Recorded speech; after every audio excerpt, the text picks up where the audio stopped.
Ministers, Your Excellencies, ladies and gentlemen, dear guests, dear friends of the Belgrade Security Forum. It is my immense pleasure and honor to open the 7th Belgrade Security Forum. Difficult to believe to us organizers that we managed this far. I don't think we were even dreaming in 2011 that the 7th Belgrade Security Forum will take place here today, in fact yesterday, today and tomorrow, with a wonderful group of guests, speakers, excellent panels. Whoever was not there lost a lot. So please stay, because you will have a lot still on the menu. I must say that when we were planning the title, and that was November last year, we knew one single thing at the beginning, that we wanted to be with a very serious, optimistic note. There are many conferences organized these years, this past year, talking about turmoil, talking about uncertainties, obviously because we are all facing a very complex time. But we added something which I think makes our approach somewhat different. We, in fact, started with how shall we build a common future in the times of uncertainties. And we are, in fact, already devoting quite a time at this gathering to the ideas about common future, to the efforts to build a common future.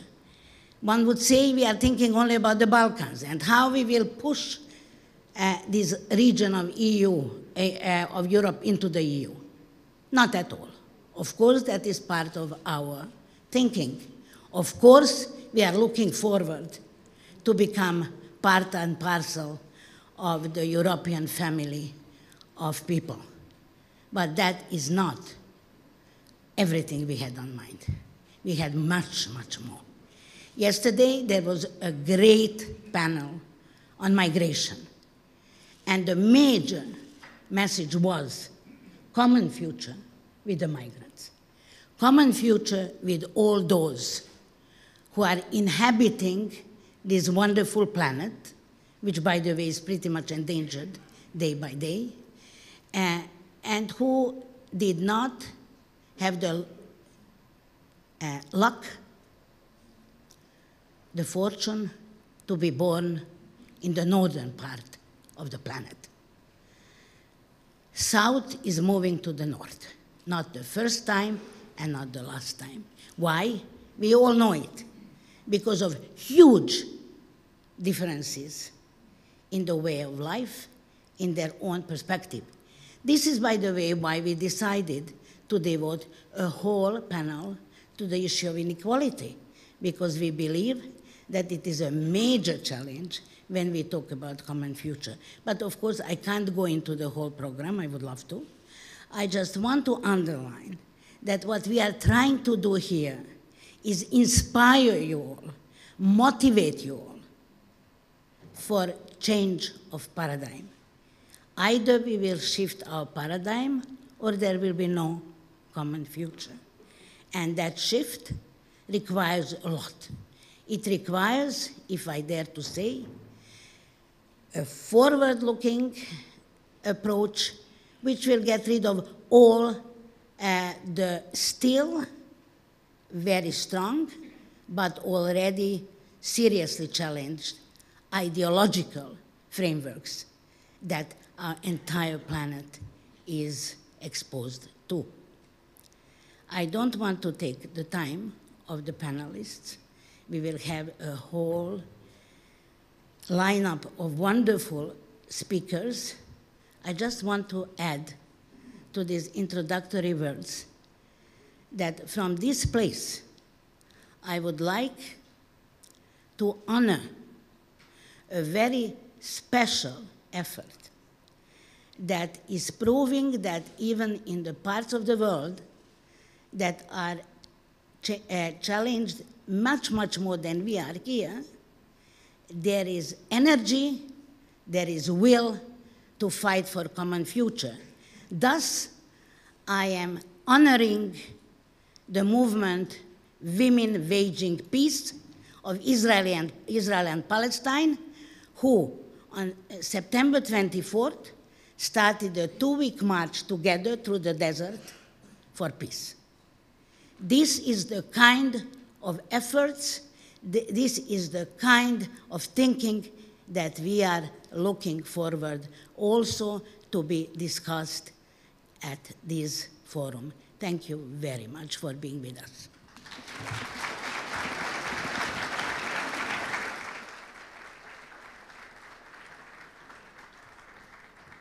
I have forgotten my most important task. Please, the first panel to come and take the floor.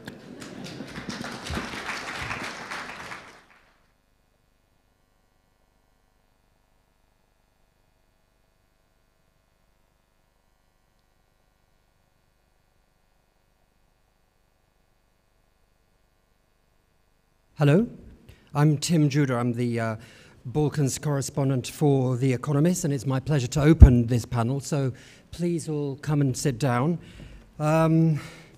We'd have no time to spare, so let's kick off. We've been given, Sonja has given us here some talking points, and I have a couple of instructions for my panelists, which is basically we're going to have an introduction of about 5 minutes each, and then we're going to discuss what comes up. Officially, we're talking about the Berlin process. I will just remind you of the points that we've been set. Has it helped resolve still open bilateral issues? And is it encouraging political dialogue between the West Balkan Six? What comments can be made about overtures anticipating the creation of a customs union, common labour law? And then we're going to talk about infrastructure, youth cooperation, etc., etc. Actually, what I'd really like to know is this for real? Is this really happening? Is this really serious? Or are we just pretending? So I think there's no point in me rabbiting on anymore. Let's go straight to Mr. Dacic. A fixture on the Balkan and political scene. You've been around so long. There's no one better to answer a question of are we really moving? Is something really happening, or are we just pretending that something's happening? So, Mr. Dacic, over to you. Hvala. Thank you. Pa znate, ovo je najteže pitanje koje mi je postavio odmah na početku. And I've got the most difficult question at the very beginning, you know. Absolutely. I onda sve što su mi napisali da treba da kažem mogu da ostavim sad. And now I can leave my carefully written speech next to my chair and forget about it. I ja se ponekad često pitam da li koliko su ekvivalentni ovi turbulentni događaji u našem regionu, pa i izjave, u odnosu na jednu dosta idiličnu atmosferu koja vlada na tim raznim sastancima. Zapadno-balkanske šestorke ili Zapadnog Balkana, kako god hoćete. I often find myself in the situation to ask this question, how equivalent, how relevant the very nice, peaceful, harmonious atmosphere that we have at the usual Balkan meetings, the Balkan Six or the West Balkan meetings, in comparison to what we hear in real life and sort of all the turbulent events that are constantly reported in the region. Tako da jedno vrijeme sam razmišljao da je možda najbolje da berlinski proces stalno traje, odnosno da sastanci stalno traju u inostranstvu kako ne bismo imali vremena da se svađamo ovdje kad dođemo kod kući. So I had this brilliant idea, maybe we should have the Berlin process constantly going, ongoing meetings abroad, so we would have no time to quarrel back at home. Ali šalu na stranu, to je jedna korisna inicijativa koja pokazuje da barem želju da se velike evropske zemlje bave ili da barem jednom godišnje pominju pitanje proširenja Evropske unije ovdje u našem regionu. But joking aside, it is a I find very useful initiative, and it's very good, and it demonstrates the willingness of the big European countries to at least once a year consider the region and talk about the enlargement in this direction also. Dobro je da ova tema bude u fokusu, odnosno da se uopšte o njoj raspravlja. Mislim, tema proširenja. It is good to keep the subject of enlargement in focus, sort of, to keep it on the table as the topic, to talk about it. Mi smo usaglasili više od 20 dokumenta u okviru ove grupe, takozvanog Zapadni Balkan 6 i Berlinskog procesa. And as you know, we had more than 20 papers that we jointly accepted, agreed upon as part of the West Balkan 6 group and during the Berlin process. Svakako da berlinski proces doprinosi jačanju međusobnog političkog dijaloga u regionu.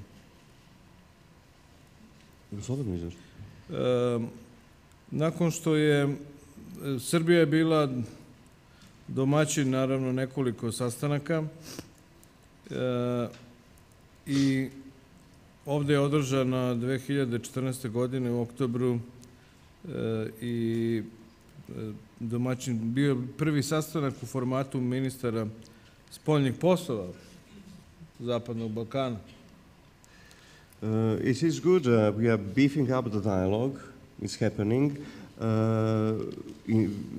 in the region. Serbia was we had several meetings even in Serbia. We were the hosts of the first ever meeting of the foreign ministers of the West Balkan countries in 2014.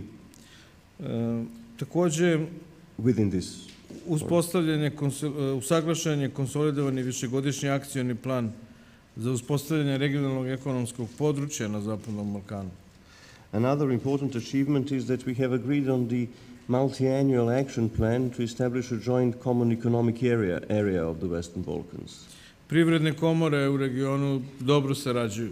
And we have a very good cooperation between the Chamber of Commerce in the region, regional chambers of commerce. I ono što je za Srbiju izuzetno značajno, to je da privodimo polako kraju donošenje odluke o sedištu transportne zajednice.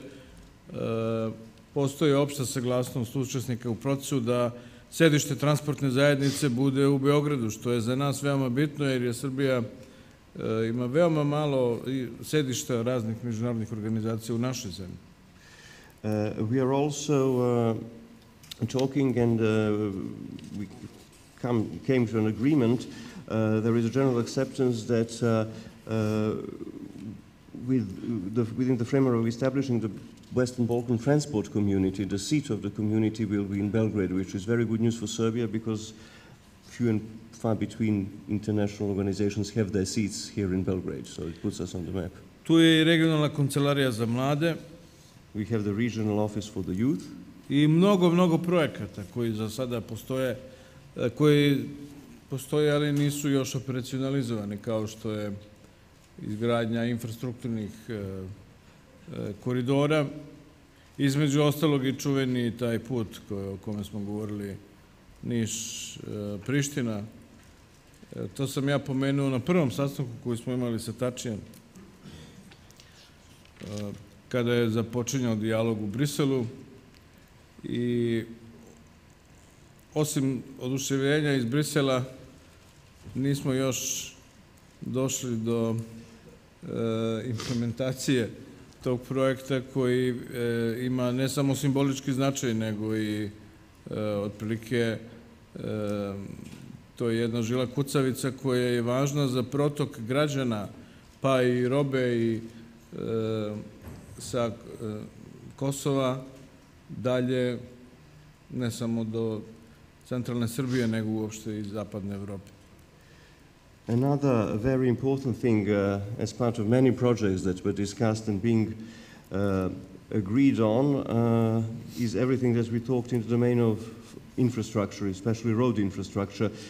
One of the key things, big initiative, which was not yet implemented, is this famous highway between Niš and Pristina.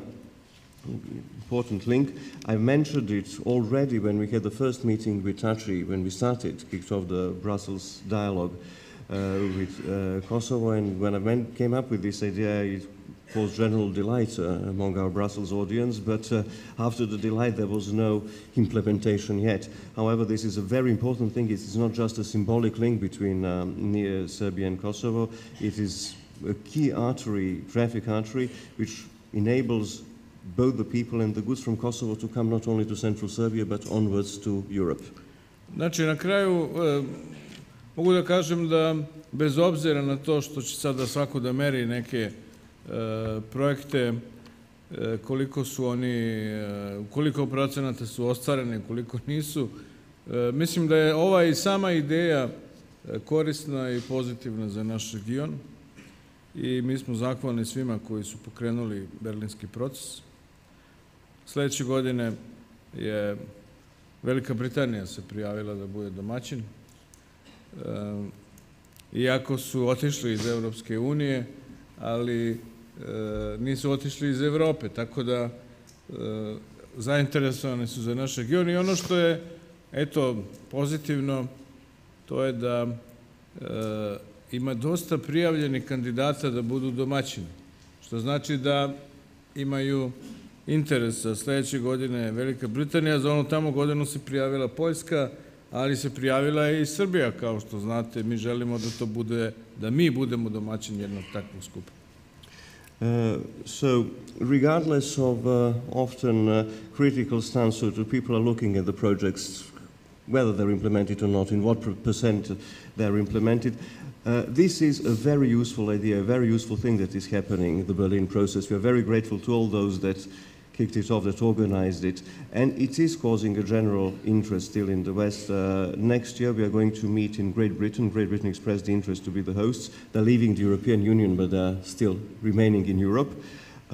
They're interested for our region, and it's also interesting for the whole atmosphere surrounding the process. There are many countries actually expressing their wish, their interest to host the annual meetings. For the year after the next, we have Poland that expressed the wish to be the host. However, we have a little competition already because Serbia would like to host the Berlin process meeting after Great Britain. We would like to be the host for at least one event here. Možda će United States biti zainteresovan. Maybe the USA would be willing to host us as well. Thank you very much for kicking that off. We're going to go to Mr. Crnadak next. But let me just ask you one thing. You're known as a man who says what he really thinks, as a plain-speaking person. I have to say I'm quite surprised. You've been very kind of upbeat about this Berlin process. If I was an ordinary citizen here or in any other country of the region, and I said to you, "Are you really serious? Are you just being diplomatic in front of all these important people, or is this something really serious? Is it happening? Is it going to change my life?" I'm asking as if I was a citizen of this region. Is it really going to change my life? Sama taj, još jednom ponavljam, sama ta ideja da se najvažnije zemlje Evropske unije bave i da su na neki način pokrovitelji proširenja Evropske unije na Zapadni Balkan je za nas veoma pozitivna, jer je veoma važno da se to ne izgubi sa agende Evropske unije. Well, the very idea that the European countries, big European countries, are dealing with the Western Balkans, talking about enlargement, sponsoring the enlargement in the direction of Western Balkans is very important for us. The key thing for us is not to vanish from the map, not to vanish from the agenda. I ja u tome vidim najveću korist, političku korist. Sve drugo jesu sada neki određeni projekti koji manje ili više će se realizovati ili ne, ali zahvalni smo Nemačkoj pre svega koja je uopšte pokrenula jednu takvu ideju da se o tome raspravlja. This is the main political useful, the main political benefit of the whole process for me, that we are there, we are on the map. big European countries are looking at us and sort of directing the enlargement in our direction. What comes with it are other projects. Some of it will be implemented more, some of them will be implemented less. But it's not that relevant, that important politically as us being on the map. And we are very grateful to Germany for having started this whole process and brought the initiative about. Great, thank you very much. Kad sam ja bio premijer, u januaru 2014. je pokrenut proces. Su počeli pregovori sa Evropskom unijom. I ja se nadam da ću biti živ kad se završi. You know, I was the Prime Minister in January 2014. We started our accession negotiations with the EU. My ambition now is to live long enough to see them finish. Za razliku od turskih pregovarača. Unlike Turkish, for instance, negotiators. Good. Great. Well, okay, Mr. Crnadak, over to you. From where you sit in Bosnia and Herzegovina, are you as optimistic as Mr. Dacic? In Bosnia, sometimes it often seems like we're always waiting for something to happen. There's often a feeling in Bosnian politics that it's a kind of equivalent to the play Waiting for Godot. Now looking not just at your own country, but to the rest of the region, do you echo this optimism, or is there a lot of hot air about when it comes to both talking about the Berlin process and EU accession? Thank you. Na početku, s obzirom da smo u Beogradu, dobro jutro na srpskom svima i drago mi je zaista što sam ovdje, evo, prvi put na Beogradskom bezbjednostnom forumu. So good morning everybody once again. I'll try to be short in two parts. One on the benefits of the process, and second more on the issue that you raised at the very beginning. Can people really see the change from everyday life? So first of all, direct answer to the question. There is optimism, and you know it's not easy to have optimism in Bosnia and Herzegovina.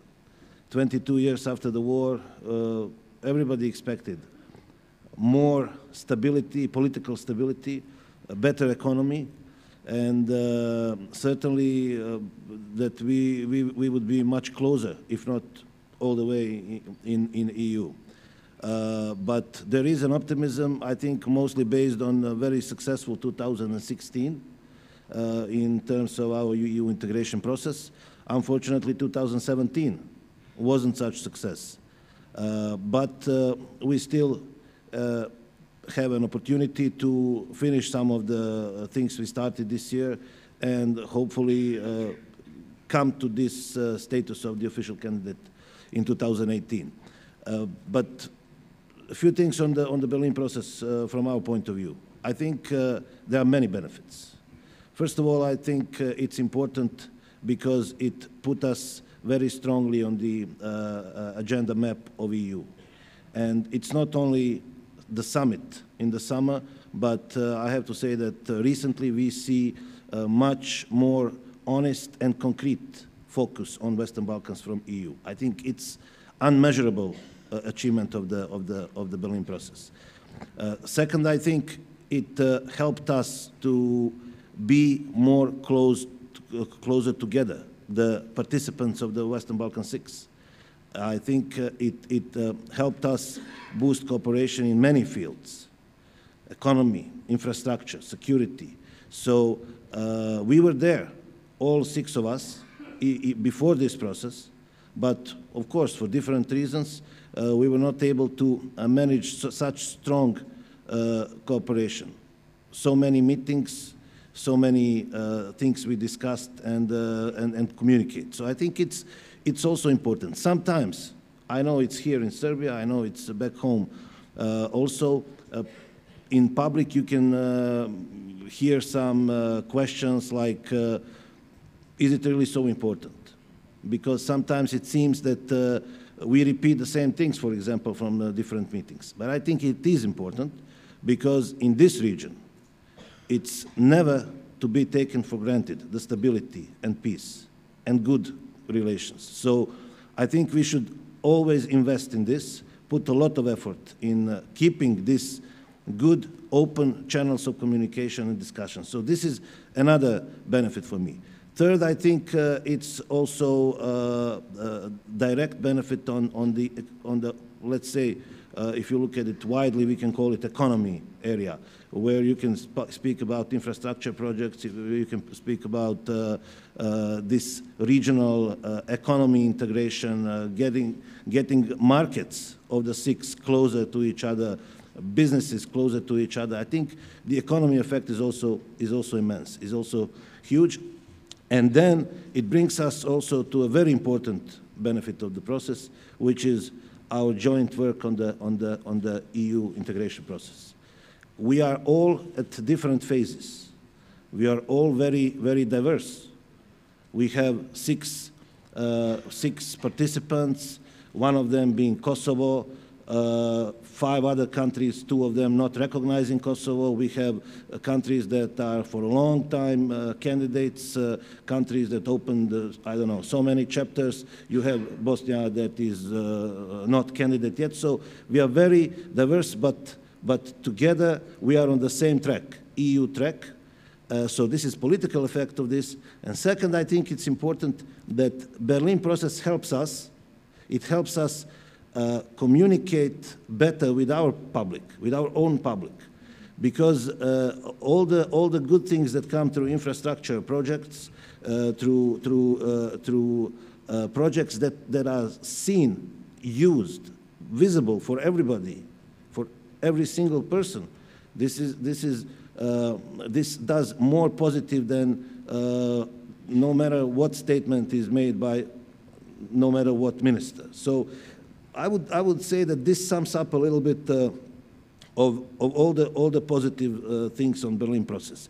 And one more thing I want to say is what you raised at the very beginning, how to project this to everyday life, to ordinary people, that they see this as really some productive optimism, something that really will bring something good for them. Here I have to have a little bit of self-criticism I'll stay in Bosnia and Herzegovina, I will not go out, but I think it's important that we understand that all the good things that we do in the region, including Berlin process, it cannot substitute some of the things we have to do at home.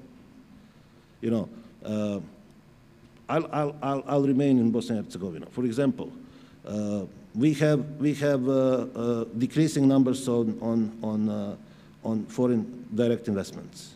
We have to think what is the reason for this. It cannot all be done by positive effects of regional cooperation and by positive effects from Brussels and I don't know what capital.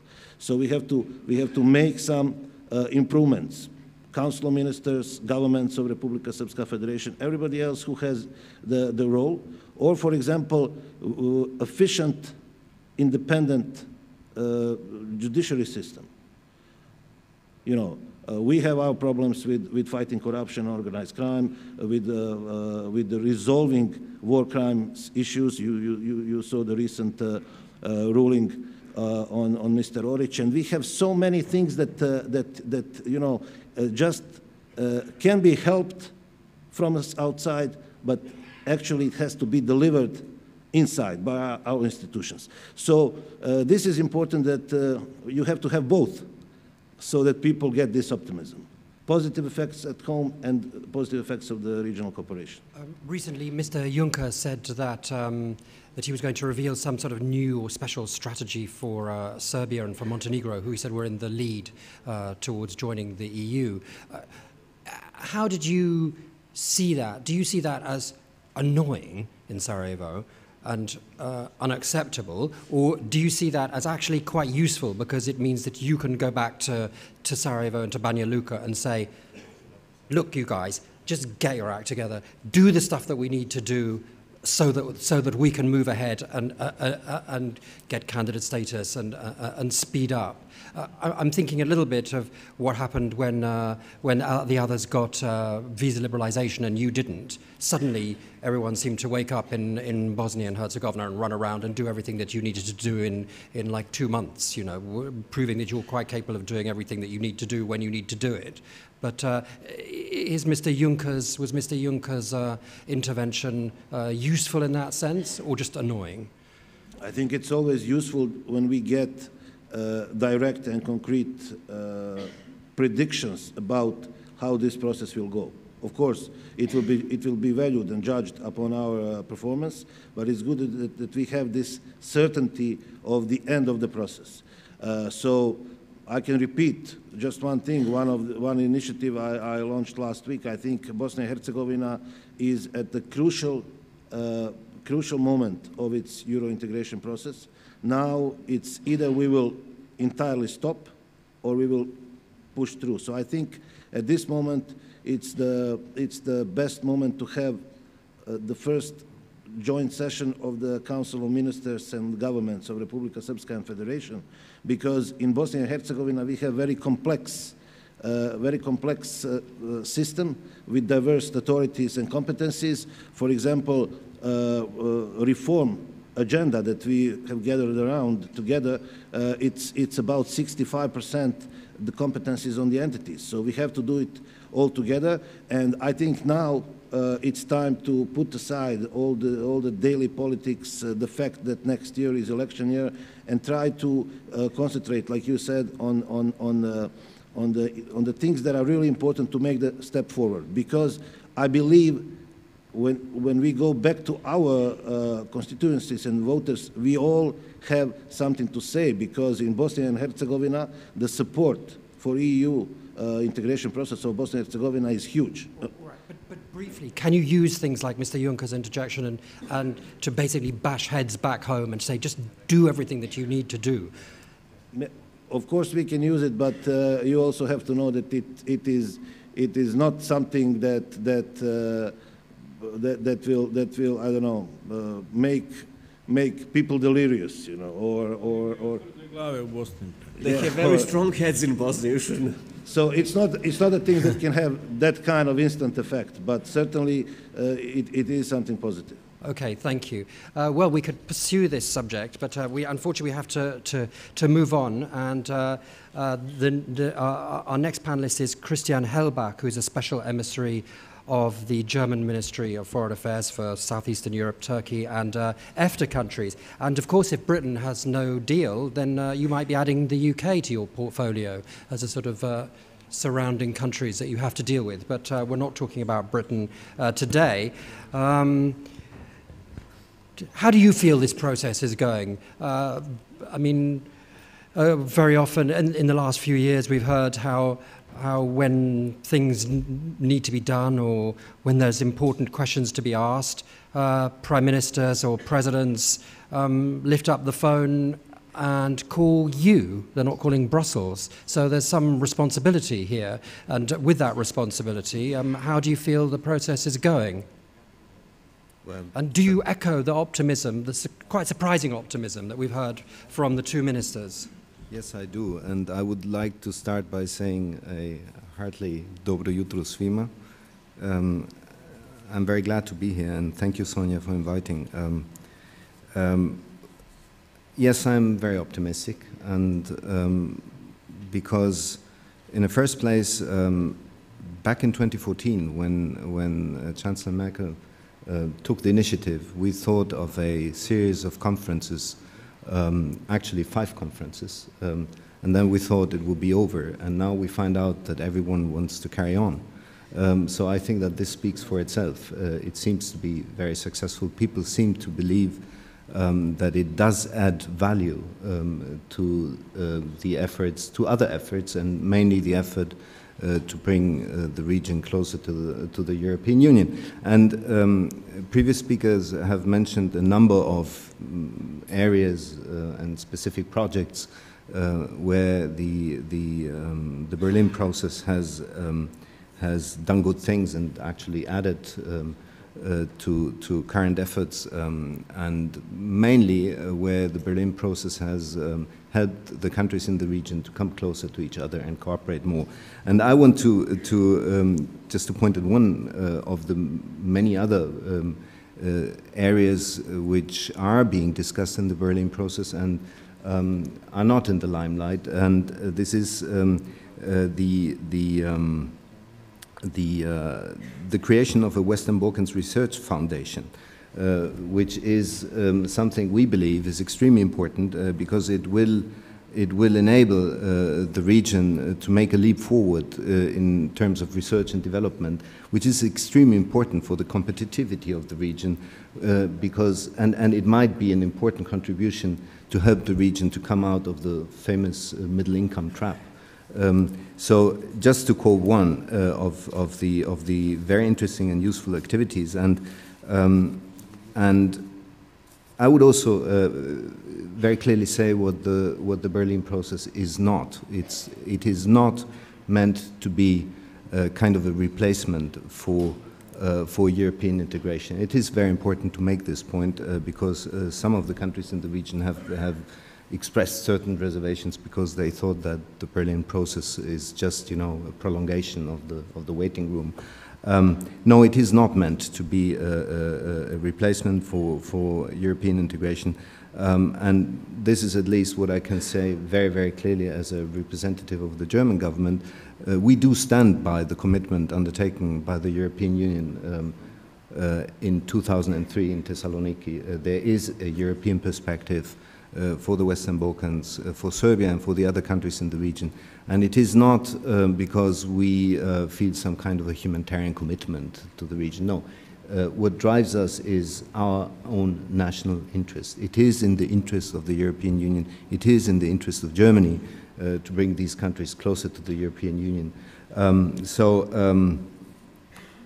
But at the same time, and this is what a point that was made very clearly by my minister during an Aspen conference in May in Berlin, where he said very clearly that we believe that the European Union and its member states, very important, still need to make more efforts to support the efforts here in the region to bring about transformation. He also said during this conference that there will be, there's no way around, no one should fool him or herself. The approach needs to be conditions-based. We believe that in order to bring about what we think is the purpose of this whole exercise, which is making the Western Balkans a better place to be, making these countries secure countries, prosperous countries, countries where people enjoy justice, for this, transformation needs to happen. We insist, and sometimes people say we're boring because we always insist on this conditionality. We believe that we will not get where we want to get if no transformation happens. And, these countries, and I think most people know it, these countries need transformation. Even if there was no European perspective, they would need transformation, because in order to stand a chance in globalization, in order to be attractive and competitive. Okay, well, you say it's in Germany's interest to bring in the Western Balkans. Probably most people in this room would agree with you. The question is whether German voters would agree with you. Well, I think that some of us and some of the also experts spend too much time in discussing what might be the miracle cure for the Western Balkans, how the silver bullet might look like in order to bring about change and transformation here, and we tend to forget that enlargement requires a minimum support. Let me put it like this: a minimum support back home. And this Berlin Plus initiative is geared precisely towards generating the necessary political momentum and support back home, and to convince mainly our parliament but also our public of the necessity and of our interest in bringing about change, and the necessity to invest in order to get there. Can you tell us in 1 minute what does Berlin Plus mean? Berlin Plus is mainly an appeal to our public, to our parliament, but also to other member states, to engage more heavily, because otherwise we're afraid that we might fail in this attempt to bring the Western Balkans closer to the European Union. Okay, thank you. We're going to move to Christian Danielsson from the European Commission, Director General for Neighbourhood and Enlargement Negotiations.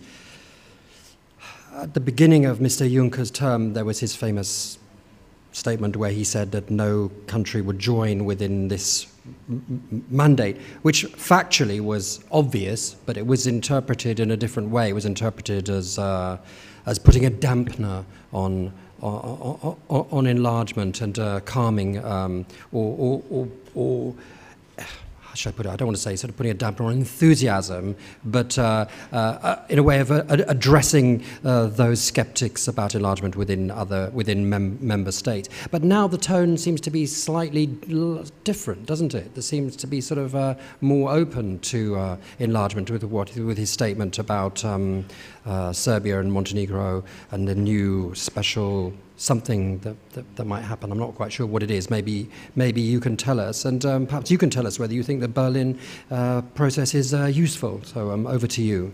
Thank you very much. Well, I think you're right. It is new wind blowing, and it has to do with several aspects. I think there is a stronger understanding more generally that Western Balkan is very much part and parcel of finding solutions on issues that Europe stands in front of, challenges that are common, be it stability, security, be it the issue of migration, or be it even the economy. And I think there's also a clear understanding that there is a need for the Western Balkan to be clear, and that the commitment that is there since Thessaloniki, that is very clearly also communicated. And I think that was the background to the European Council in March, which did exactly that. And that is also what you find in President Juncker's speech in September. And I would argue that you also see it in other leaders' communication, most recently the President of France speech in Sorbonne. Now your question was, is this process, the regional process, for real? It is, very much so. And let me just point to three elements there. Or perhaps four. The first one has already been mentioned, that's the political one. The fact that Western Balkan has become much more on the horizon, on the radar screen than it was before this process started, for the reasons that was mentioned by ministers and also by Mr. Hellbach. The second element is that we see a much more, and I'm a practical man, I'm a bureaucrat, but I think it is in concrete action that we see things happening. And what you have seen is focus on practicalities. It is about building roads. It's about building railways. It's about connecting. And you can see an immense increase in that kind of commitments, both in politically but also in financial terms, since 2014. We are up to 900 million euros now in commitments for everything from the East Med Railway going through Serbia, to the Peace Highway mentioned by Minister Dacic, to the Blue Highway going down the coast from Croatia towards Albania, to the gas interconnector between Bulgaria and Serbia, etc. That's real. The second element is when it comes to the economy. This regional economic area is a big political commitment by the leaders here. It's a real commitment. And it boils down to seeing to that investments will be more important in this region, but more importantly, to see to that this 18 to 20 million, depending on how we count, market becomes more integrated. If you look on the figures when it comes to trade between the different countries in the Western Balkan today, there is a huge potential for increasing it. And that means growth, and that means concrete also prosperity, and that means also employment. So that's the second element. And the third element I would point to is the whole issue of reconciliation. It was mentioned here by Minister Dacic, the fact that ministers, leaders are meeting on a regional basis and discussing, and also finding ways of solving bilateral issues. I don't know, but Minister Dacic knows it much better than I. But I think the maybe misunderstandings between the former Yugoslav Republic of Macedonia and Serbia, that it was useful to meet in Durrës between the leaders, which was in the context of this regional cooperation. And there it's also concrete. RICO, which is this youth office in Tirana, led by a Serbian citizen, having as a deputy a Kosovo citizen, is something which is about youth meeting up, creating the space for talking to each other, learning to know each other. And for our part, we will work very hard in seeing to that that is complemented by Erasmus and by other regional initiatives, such as the exchange of civil servants, young civil servants, between the different countries, which is happening right now. So it is real. But let me just also point to the challenge. What this boils down to be successful is action on the ground. And there it was mentioned by several around the panel here. It goes down to rule of law. It goes down to fighting corruption. It goes down to addressing the technical barriers to trade that exist and that are difficult. It boils down to addressing the issue of the certification of foodstuff for this to work. And I was on a panel 2 days ago in Tirana, and I met the business community, and they all were for the regional economic area. They said, this is great. You know, when I talk to investors from Europe or from the EU, or for that sake, investors in Albania, we would like to have a market of 18 million. But then they said, you know, for that to happen, there are issues about rule of law that needs to be addressed. There is the issues about building permits that needs to be addressed. There are issues about the concrete actions which are national. So for this to be successful, there is also a need to address those issues which are difficult and which are, and that leads me to my last point, which are part and parcel of the whole issue of the enlargement agenda for the countries concerned, or the European perspective, whatever term you use. So I see this as a very much a complementary and important element in bringing all these countries closer and more faster, speeding up in their approach towards coming forward in the European perspective and finally in the enlargement. Great. Well, thank you very much. I'm afraid we're running short of time, so I'm going to go straight on to Hedvig Morvai. As the director of the European Fund for the Balkans, as a representative of civil society, you don't have a government position, you're supposed, or a political master in that sense. So you can tell us what you really think. And do you share the optimism that we've heard, or since you're free, like freer than the others, do you generally agree, or can we hear something different from you, or tell us what you think? Thank you very much, Tim. Well, that's what I usually do, and I will try to do it today as well, because I find this topic very important. I find the Berlin process very important, and I would like to, and I completely agree with both of the ministers who were quite positive about simply the fact that it exists. I think it's very important that there is a high-level political venue which exclusively focuses on the European future of the 6 remaining Western Balkan countries. And I think that we should, after 4 summits, and most probably this thinking about the real follow-up will stay there on the agenda even after the 5th summit in Britain next year, to think about some structural changes in order to make it more effective and in order to deliver more for the benefit of the citizens of the Western Balkans. So with our group, the Balkans and Euro Policy Advisory Group, we were thinking about how this process could be steered in a way to achieve this. And we suggest that in the future, it should be even more focused on topics which are the priority. And we all should try to limit and prioritize and to deal with the issues which are key for the developments in the region, which are then real add-ons to the existing accession process. Because that is, I would like to echo what has been already said, that it is crucial to avoid duplexing the existing accession process. And I also think that the structure should be modified by setting tangible annual milestones. I think that it's really missing.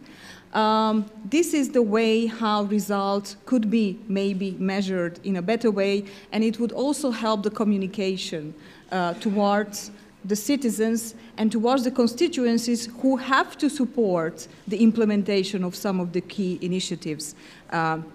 I would, of course, also like to stress the importance to keep the civil society involved exactly for this reason, because civil society, on one hand, can support the process by its expertise, by the fact that it's much more flexible in regional cooperation, but also by mobilizing public support for the initiatives which are emerging in the Berlin process. There are two more points I would like to add.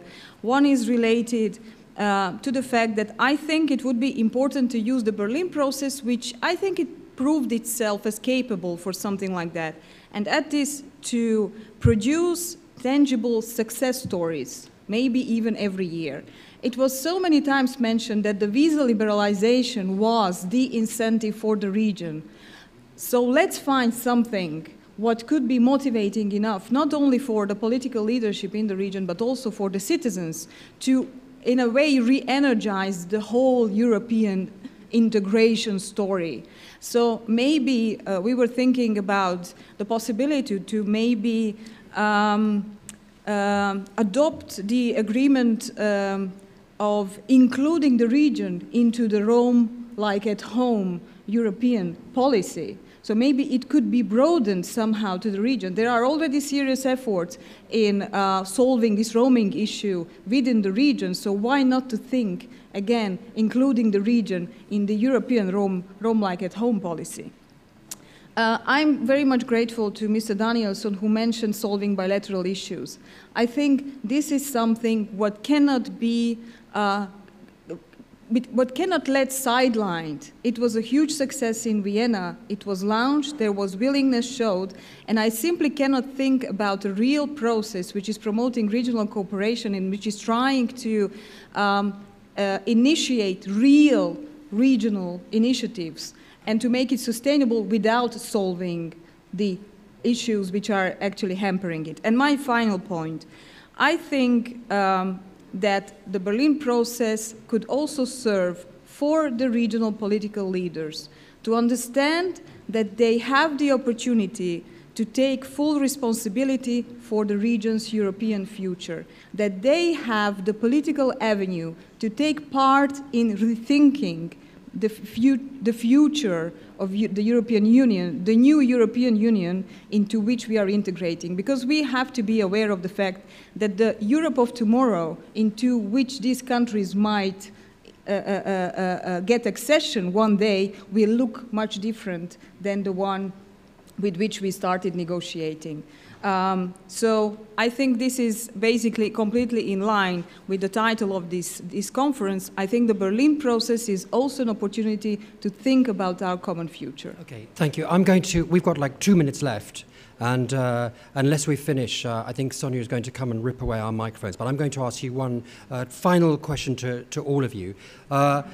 The last year has seen increased discussion of this word stabilitocracy, meaning that the EU especially is tolerating increasing authoritarian trends in some countries, abuses of freedom of the media, sometimes turning a blind eye to where maybe there might be an overlap of organized crime and politics, and this Berlin process is part of that, keeping the area stable and in exchange turning a blind eye for some of the more unpleasant aspects. Is that true? Shall I start with you, Mr. Crnadak? Is it yes or no? Is that a problem? I think it's more a question for not for us from the region, but for those who you're referring to. But I don't think, anyway, I don't think that's a good thing to do. It's, I think it's good for the countries and for the countries on their way to EU to really change. First of all, to get strong, independent institutions. And I don't think some shortcuts can help. And I think there should be no compromises on the undemocratic and anti-European issues and acts. And I think it's pretty much clear, at least from my point of view, that that kind of let's say rotten compromises cannot bring anything positive. Okay, but Hedvig, what do you think? Well, I would say that we don't have the luxury, even if we say, well, that is something.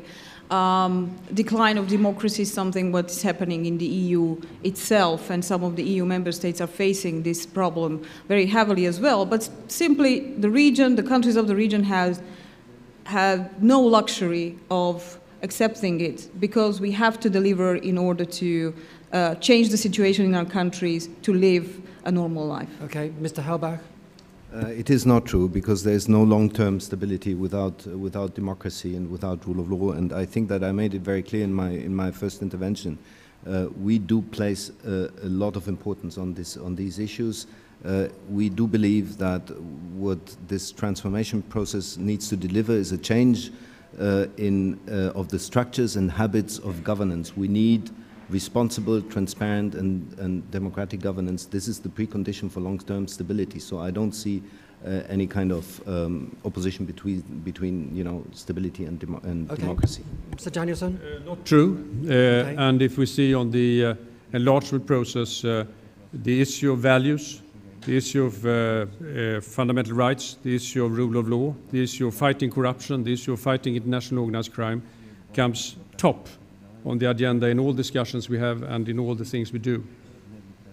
Okay, and finally to you, Mr. Dacic. Pa znate šta, teško je odgovoriti na to pitanje, a ne proširiti ga da je to jedan globalni fenomen.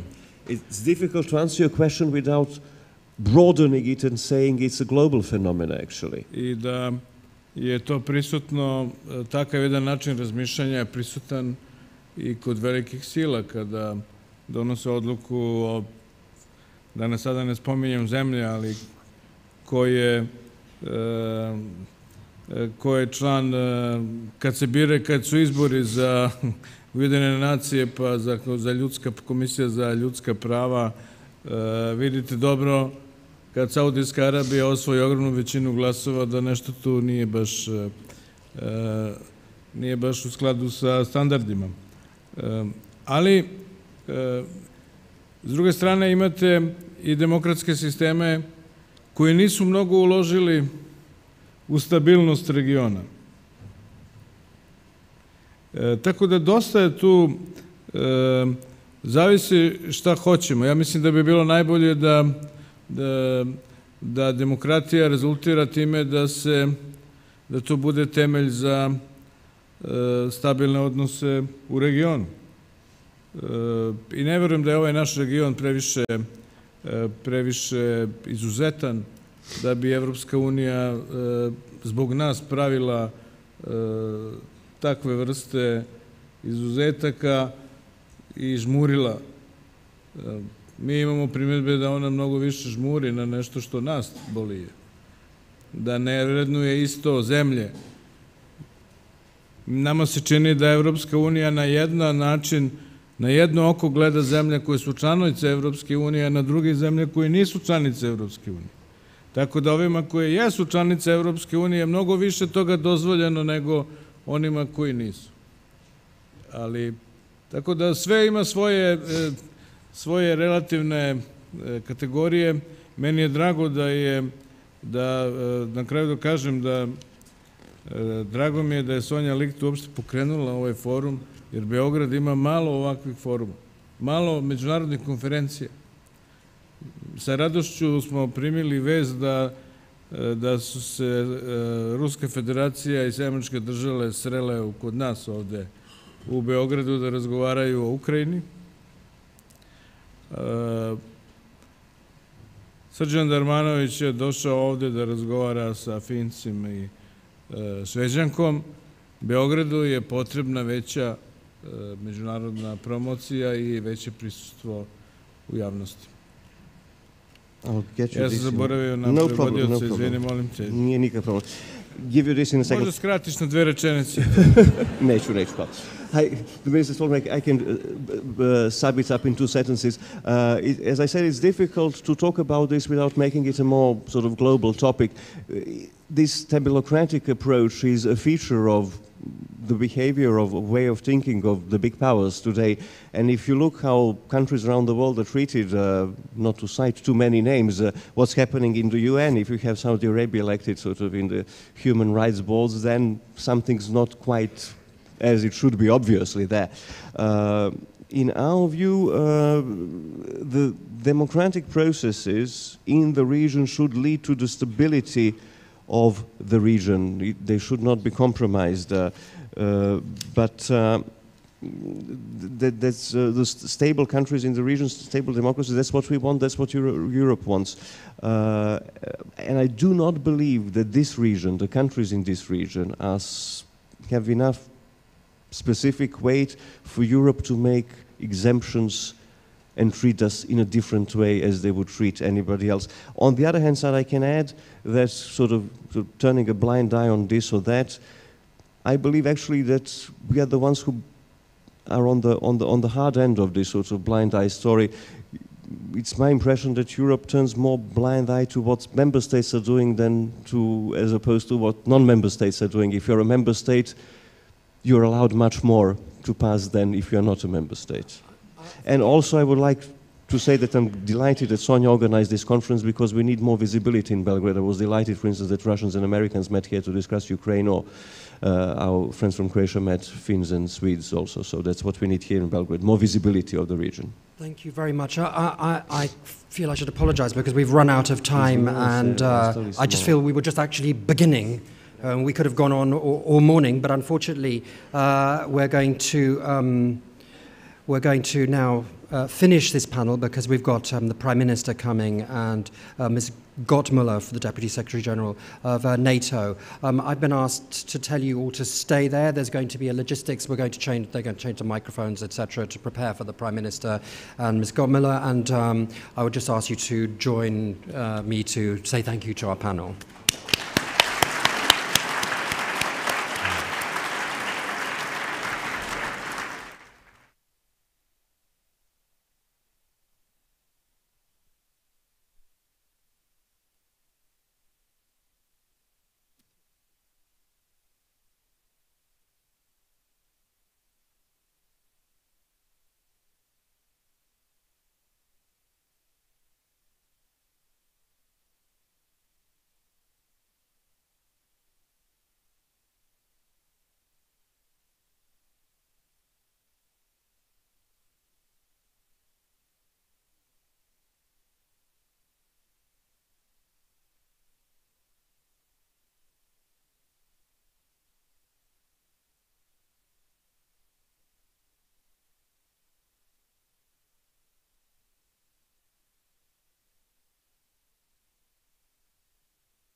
Ladies and gentlemen, can we start, please?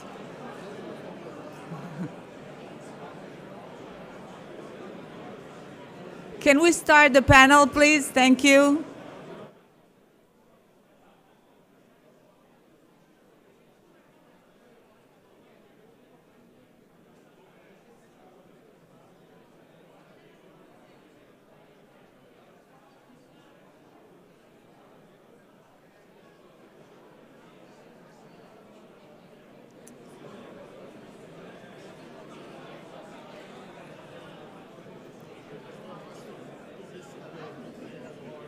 Fine, how are you? It's good to see you.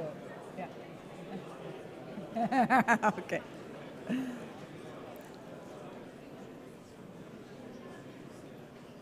Your Excellencies, ladies and gentlemen, friends of Belgrade Security Forum, good morning one more time, and welcome. Welcome to the special event today, NATO-Serbia partnership contributed to Western Balkan security. Long title for complex issue. My name is Maja Piscevic. I'm a senior fellow at the East-West Institute, and I'm also a representative of East-West Institute for the Balkans. East-West Institute is a global international think tank with 37 years of track record in trust building, conflict resolution, and prevention. Our headquarters is in New York, and we have offices in Brussels, Moscow, San Francisco, Washington, D.C., and now in Belgrade. It is my real honor and distinct pleasure to be here today, and I want to thank Sonja Licht for this opportunity. And I'm really grateful for the opportunity to be a host to two amazing women with very different backgrounds, but also something in common that I will disclose to you in a moment. But let me first introduce them. Her Excellency, Ana Brnabic, has been the Prime Minister of Serbia since June of this year. Born in Belgrade in 1975, it's beautiful when you can still talk about your birth age. She obtained an MBA from Hull University, United Kingdom, and has more than 10 years of experience working with international organizations, foreign investors, local governmental organizations, and with the Serbian public sector. In August 2016, she was nominated Minister of Public Administration and Local Self-Government and held the position until the election as a Prime Minister. She is the President of the Serbian Government's Council for Innovative Entrepreneurship and Information Technologies, as well as of the Serbian Council for National Minorities, and is the Vice President of the Serbian Council for Public Administration Reform. She is a member of the group New Leaders for Europe as part of the World Economic Forum. During her business career, Brnabic also worked with consultancies on programs financed by the USAID, U.S. Agency for International Development in Serbia. In 2006, she helped establish the National Alliance for Local Economic Development, commonly known here as NALED. Your Excellency, please come to the stage.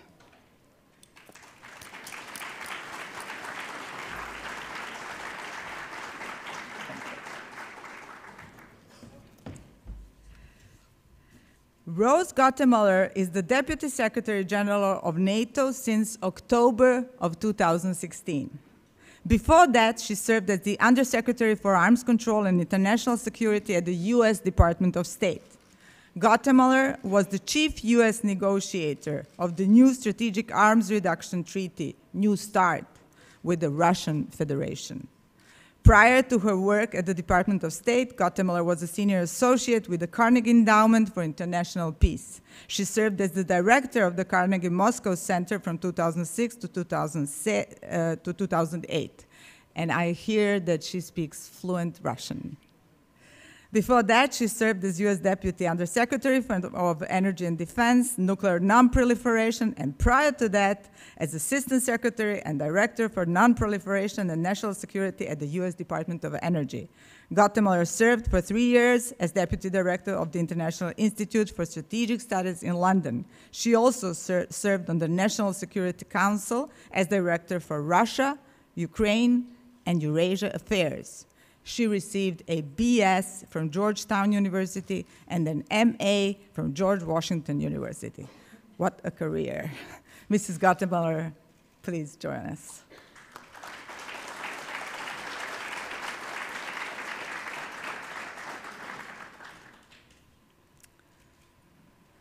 So, welcome to you both. And before we move from soft themes to hard themes, let me just disclose what is it that you two have in common. Ladies and gentlemen, these two ladies are the first women in their respective positions. And I want to really praise them for that.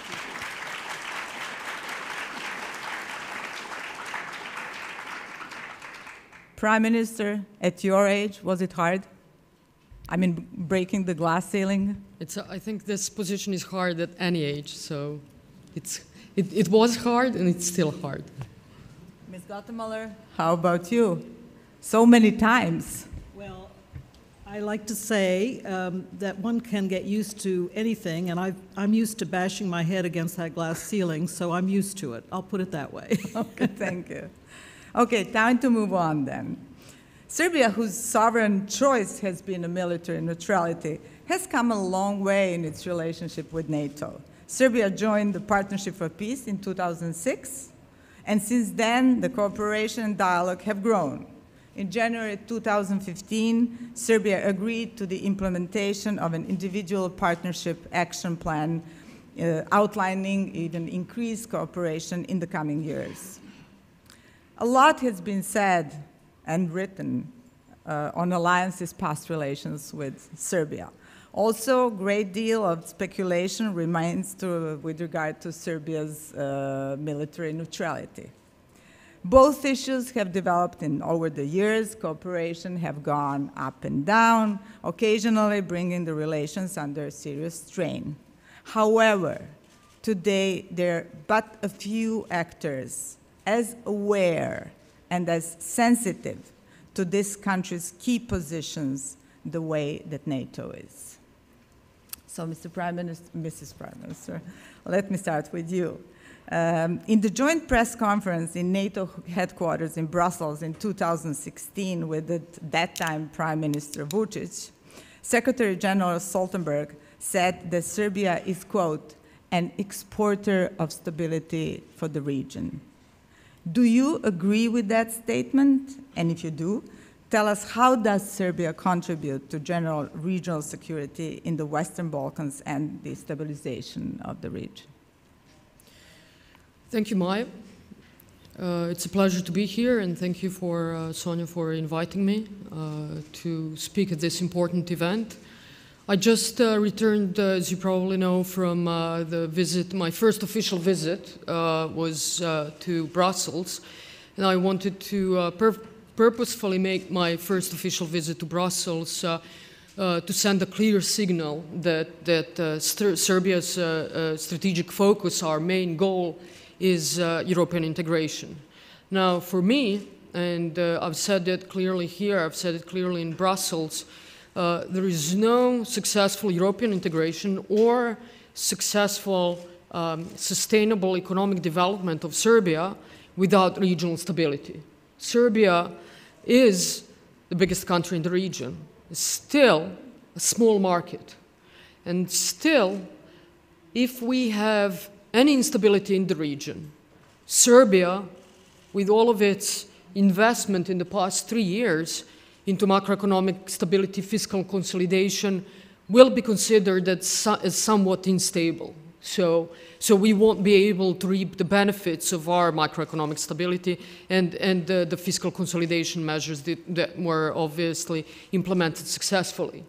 So our kind of one of the top 5 priorities is regional stability and regional cooperation. I think Serbia was sending all the right signals in the past 3 years of being tolerant, being flexible, and we keep working towards having a more stable, more connected region. And I think that all that EU has invested into regional stability through the Berlin process and Serbia's participation in the Berlin process has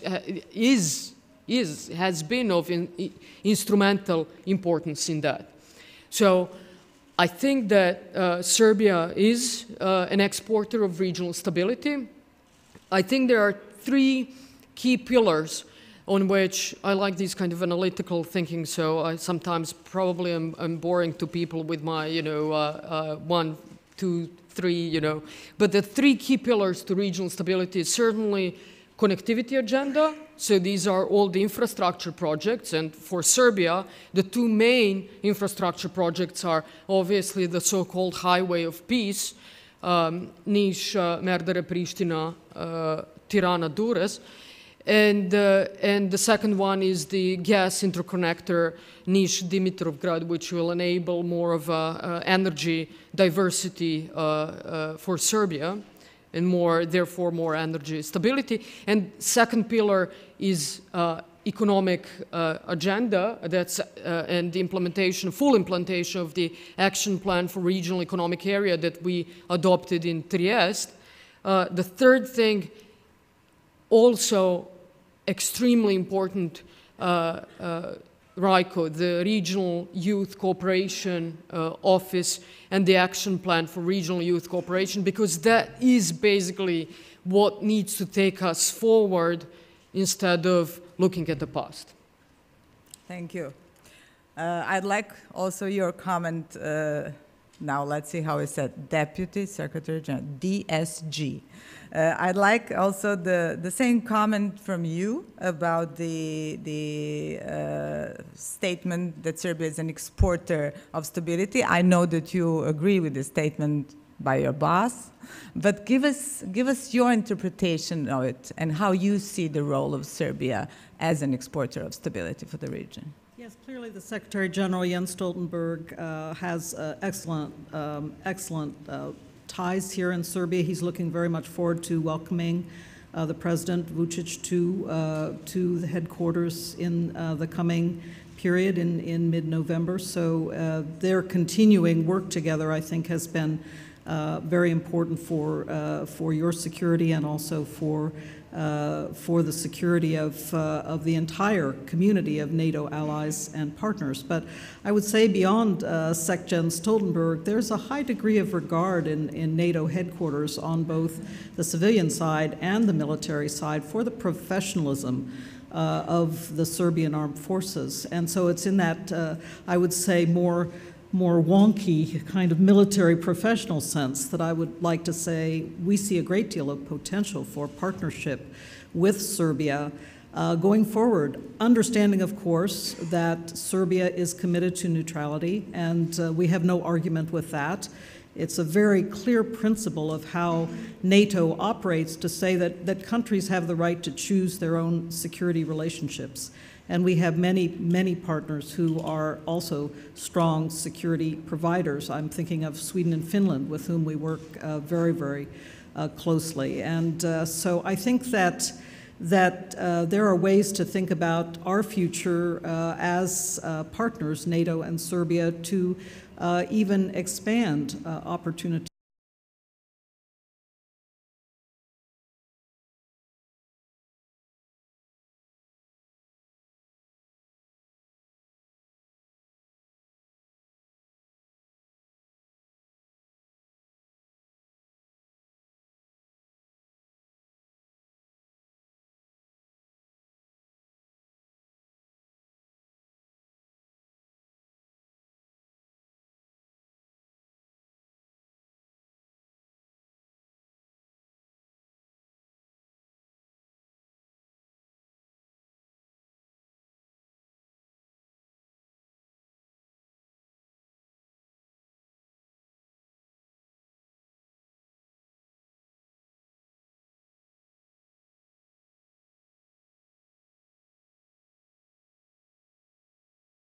Out in the field from things like algae, which I had no idea that that was possible, but then I'm no energy scientist.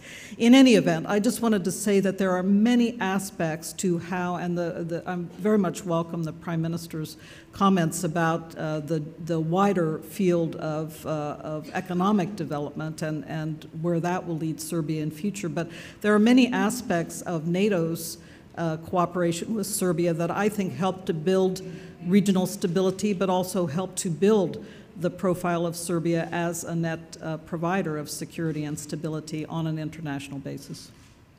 Prime Minister, what is the status, in your opinion, of Serbia-NATO relations today? And more specifically, what are the benefits of the implementation of the individual partnership action program since it was launched?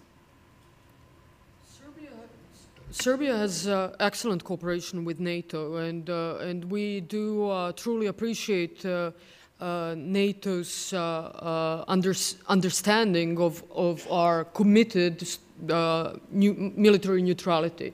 And I spoke about this in Podgorica also when I met Vice President Pence.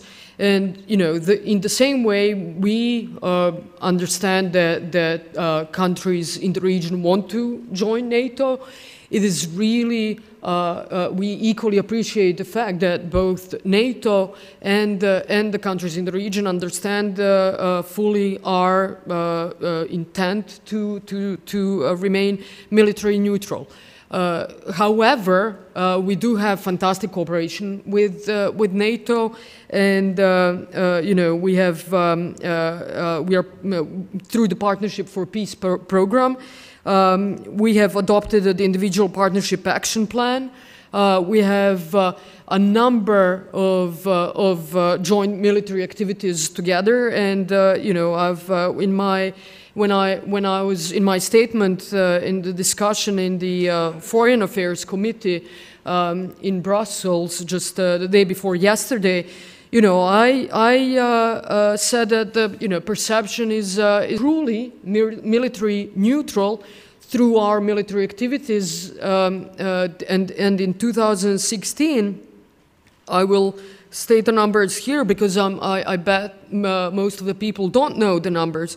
In 2016, Serbian army has participated in 16 multinational military activities or exercises, of which 9 bilateral with the US Army, 2 with Russia, 2 with other countries from the Balkan regions, 2 with NATO through the Partnership for Peace, and 1 with Hungary.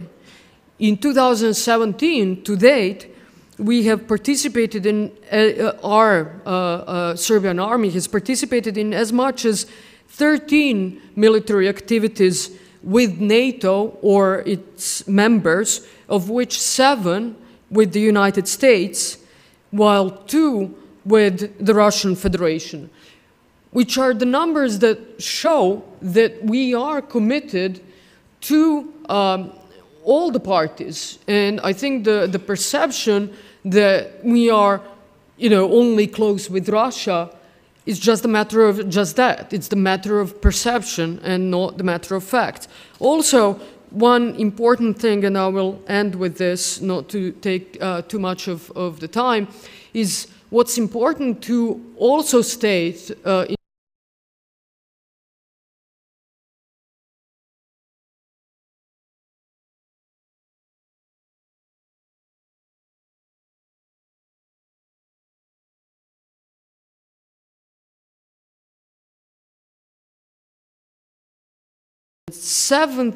number 7 country in Europe in terms of our participation in the both EU and UN peacekeeping missions. We have 344 members of the Serbian armed forces participate in 6 UN and 4 EU missions. So first in the region and number 7 in Europe and in the peacekeeping missions, and we take pride in this. We will talk more about the perceptions and the so-called Russian influence in just a moment, but I wanted to hear from you, DSG. I think that it's very welcome to have opportunities to exercise and train together.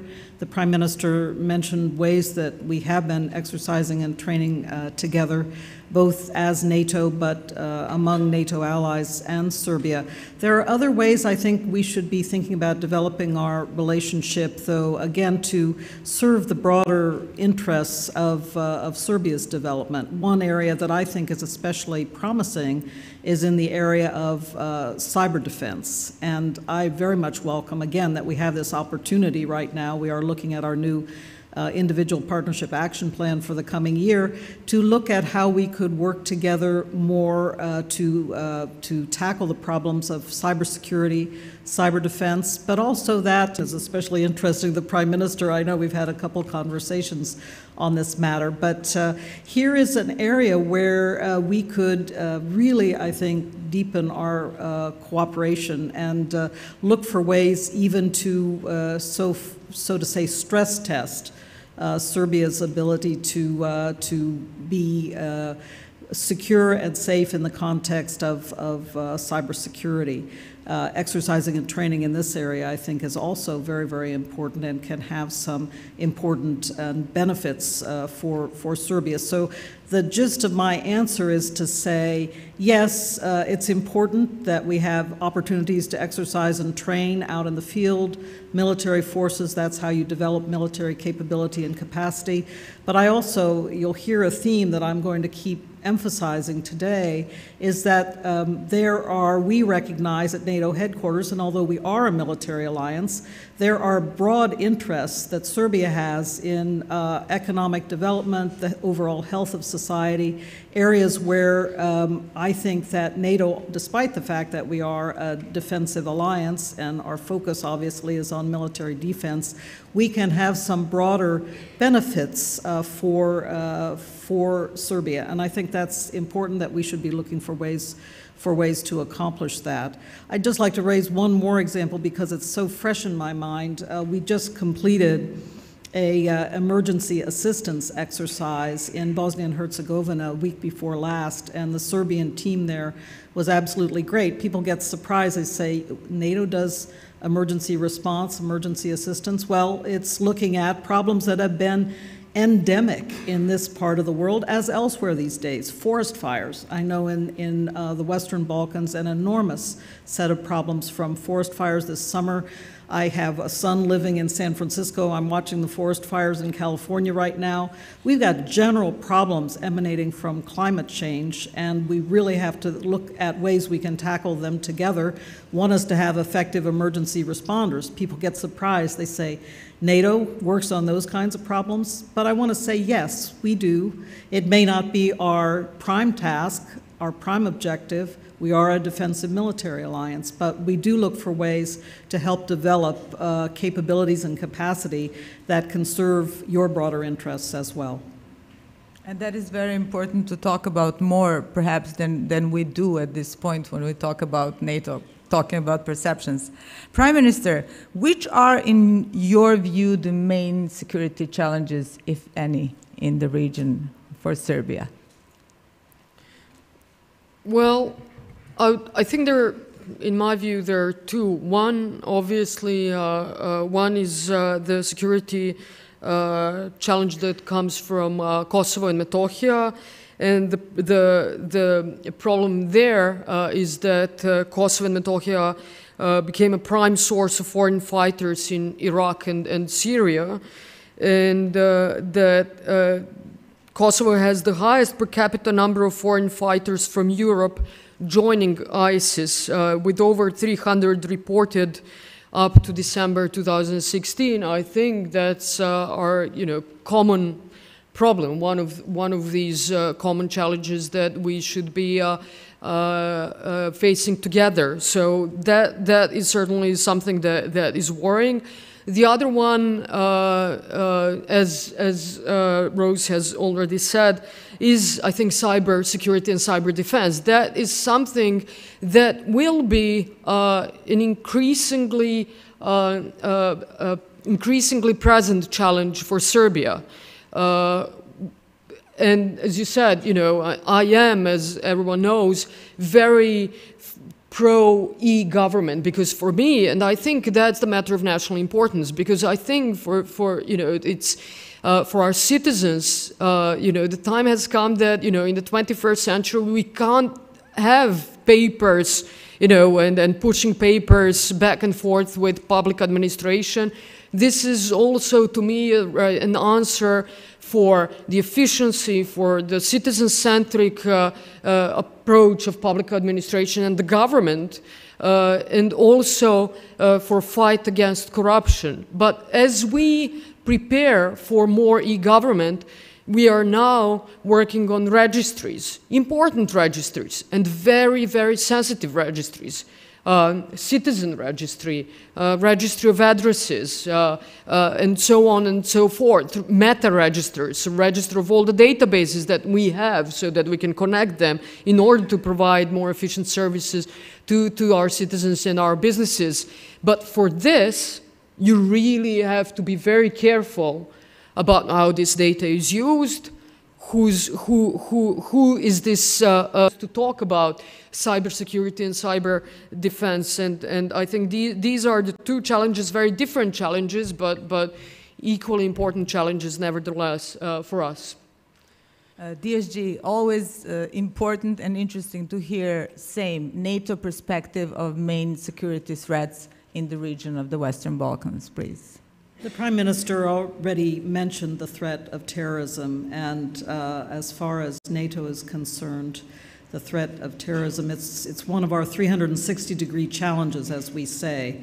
We don't look at terrorism as only being a problem for the south of our alliance, but it could strike European capitals at any time in any way. Now, clearly, for European countries dealing with terrorism domestically inside borders, that's a matter for law enforcement.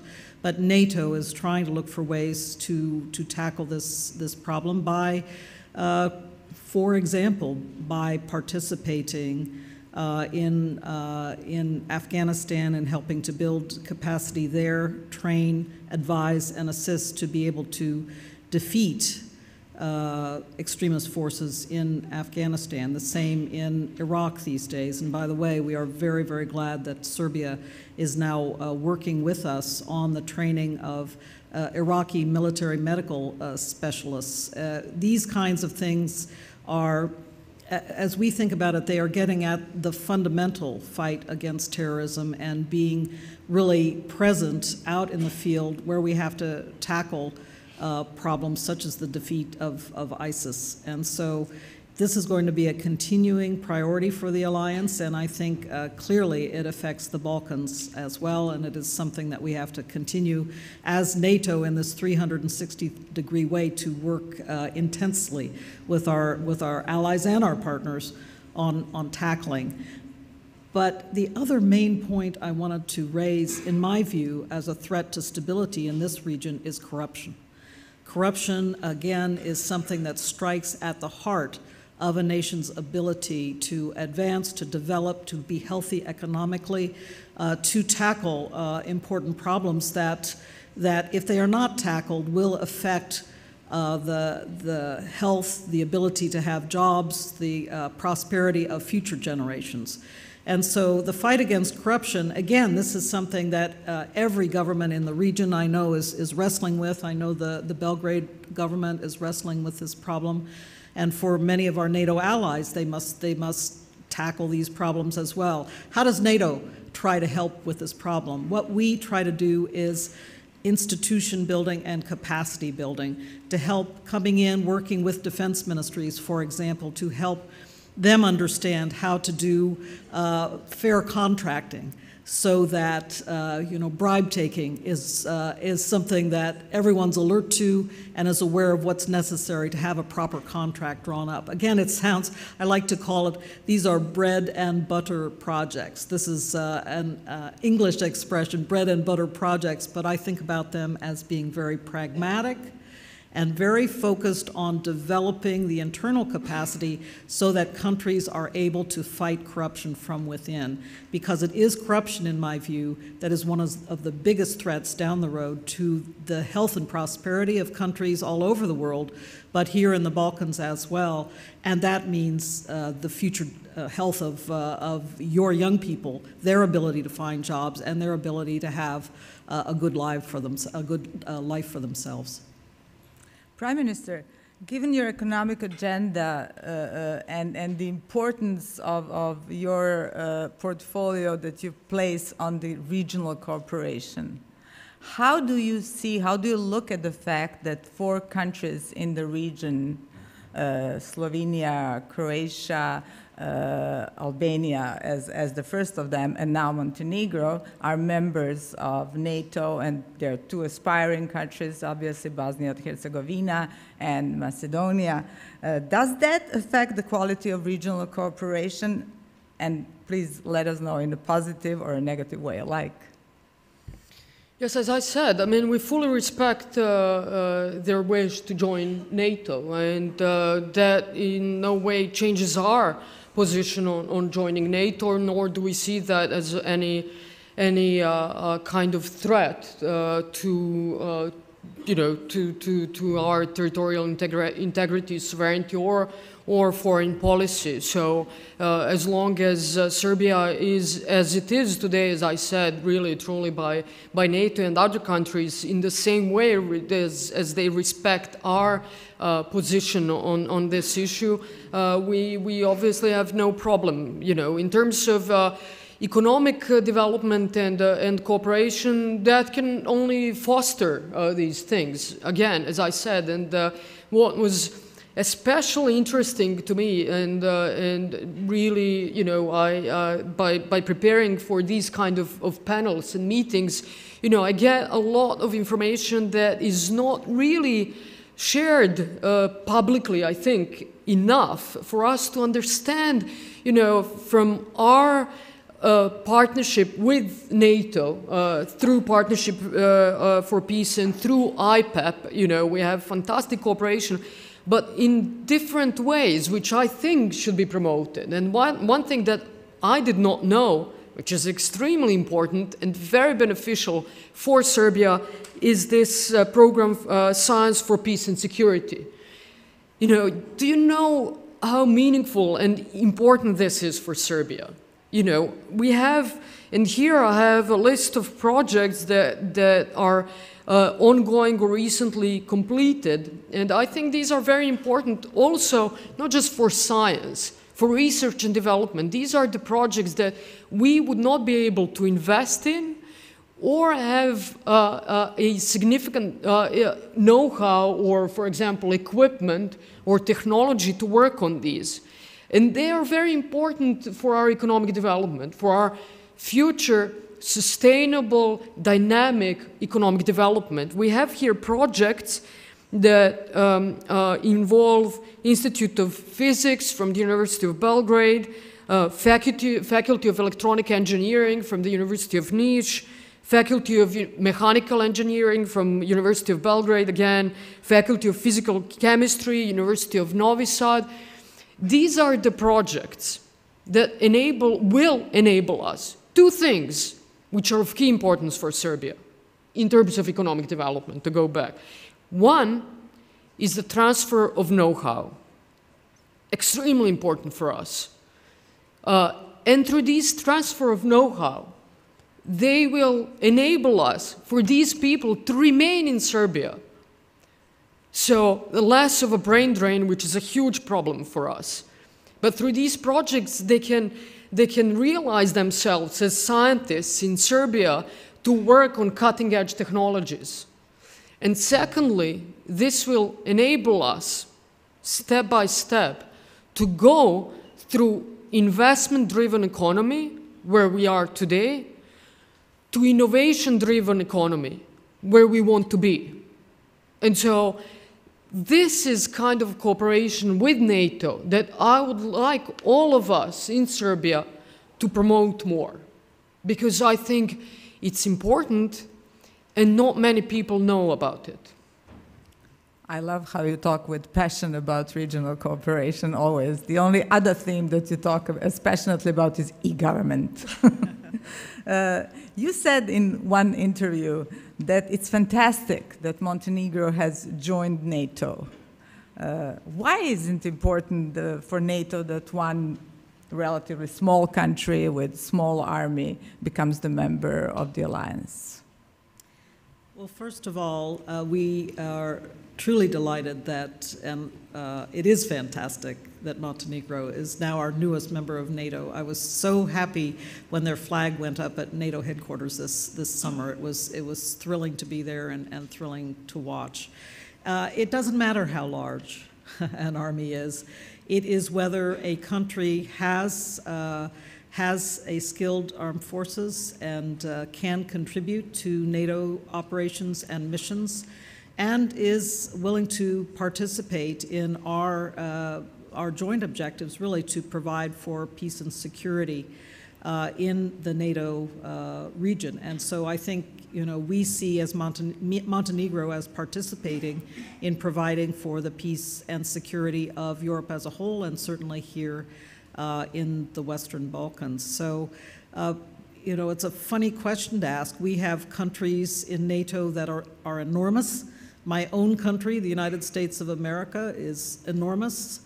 And then we have, historically, we've had very small countries in NATO by comparison.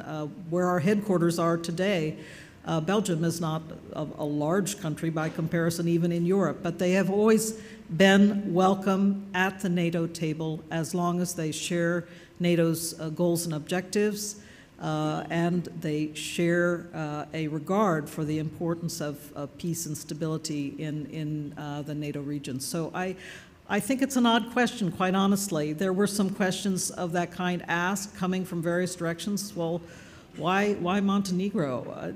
Well, they are committed to providing for peace and security in this region and beyond. And I think that is important. And they have the capacity and capability to do so, because you don't come into NATO just by asking. You have to fulfill certain very important requirements. And again, I was talking a moment ago about having reform progress and be well established in your defense institutions and elsewhere in your government institutions. So it's a high bar to join NATO. Countries have to do a lot of work to do so. But once they are inside, we welcome and embrace them as providing for all of us benefits of peace and security.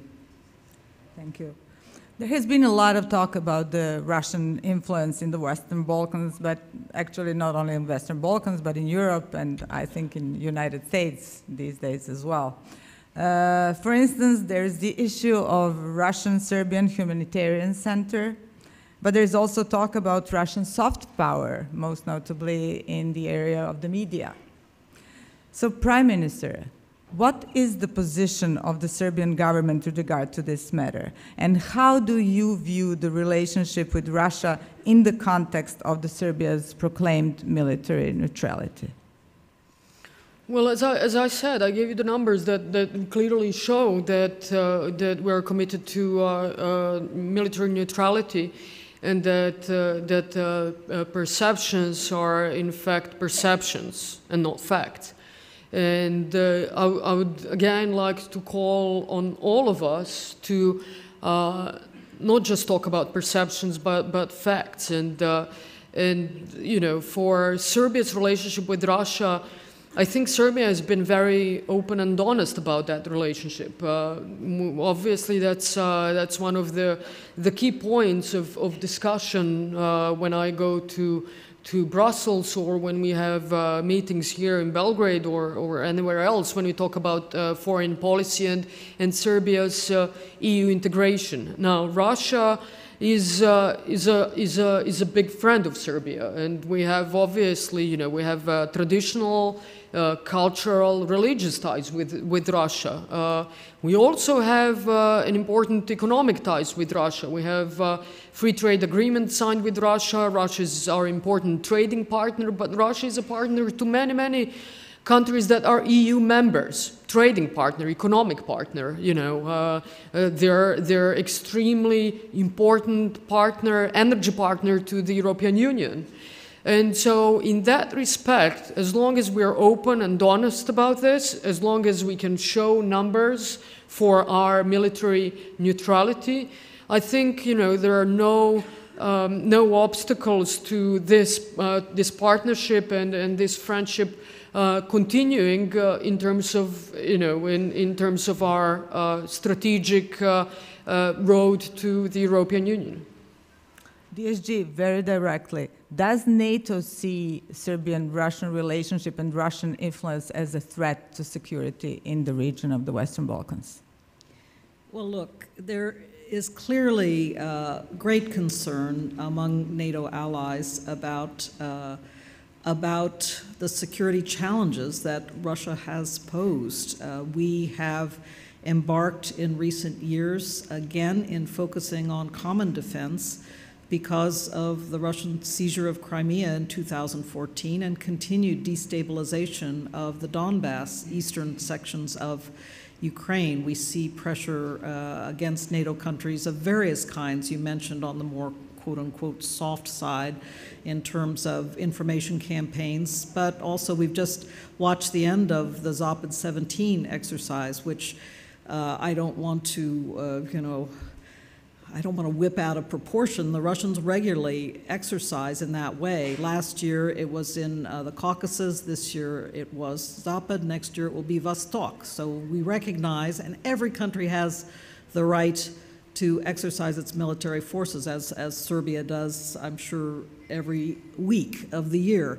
But it's important to ensure that when a country is building up its military forces, training and exercising, that it is done in a way that is predictable and transparent to surrounding countries so that they don't take the wrong message from training and exercising that's going on. So I just want to say that Russia does send often the wrong messages with some of its training and exercising, messages of a lack of transparency and a lack of predictability that does make its neighbors more anxious, including NATO allies who are neighbors of Russia. So I think we have to be alert, and we have to be alive to the issues that Russia can pose in terms of deterrence and defense for the NATO alliance. But I also want to stress one thing. That is, we are also committed to dialogue with Russia, and we would welcome more areas of cooperation with Russia, again, in our mutual interest. Nobody engages in a partnership or in cooperation you know, because it's being forced to. It has to be in our mutual interest to do so. So, for example, we see a great value in working with Russia on ensuring that incidents at sea or in the air around NATO airspace do not spiral out of control. There's some very practical ways we want to be working increasingly with Russia to develop better stability, security, and mutual predictability for all in the region, and that includes Russia itself. So again, I wanted to underscore the message that from our point of view, this is not a zero-sum game. Security is a general matter. Stability is a general matter. Predictability is a general matter. We all have an interest in that. Nobody wants to see crisis. Nobody wants to see, God forbid, conflict. So I think that's the way we think about this issue. I think my remarks pertain as well here in the Balkans as they do up, you know, in the northeast of Europe, where we have our Baltic allies who are neighboring Russia. We all have a general interest in these matters. Thank you very much. We don't have much time left, but I just have to ask this one question at the end, and first start with you, Rose. It's about NATO campaign, or as people call it here, the bombing of Serbia in 1999. As a result of this, the majority of Serbs, according to recent polls, 84%, would vote against joining NATO if the referendum was today. In his press conference with Prime Minister Vučić at that time, Secretary General said, I quote, "We remember the past, but look to the future." How do you relate to this in the context of our history? Well, again, you would very much expect me to agree with my boss, Jens Stoltenberg, but I do want to, again, underscore his words.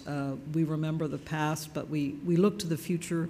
And I also want to underscore other words he has said here in Belgrade, and expression of regret for the loss of civilian life in 1999. It is something that we regret very much. I have just been looking at the statistics nowadays for Afghanistan and seeing an uptick in civilian casualties in Afghanistan. A lot more IEDs, a lot more, it's very, very sad, but a lot more suicide bombers there, civilian casualties.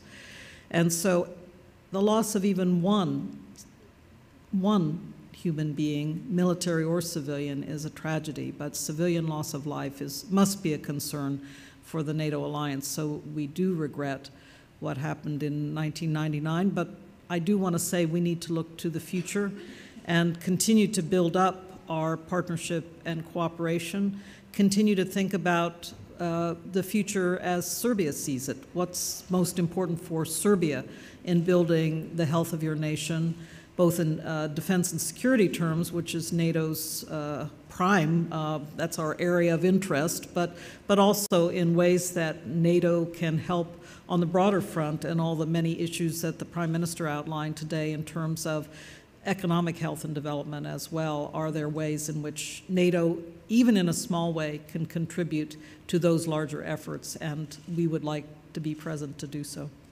Thank you. Prime Minister, the last question for you. You must be aware of this data about the support or the lack of it for NATO at this point in Serbia.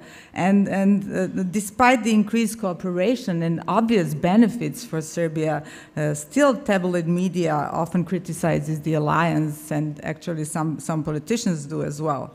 How much do you think this affects the quality of our relationship? And for instance, do you think that government should talk more about the actual level of cooperation and benefits as we did today?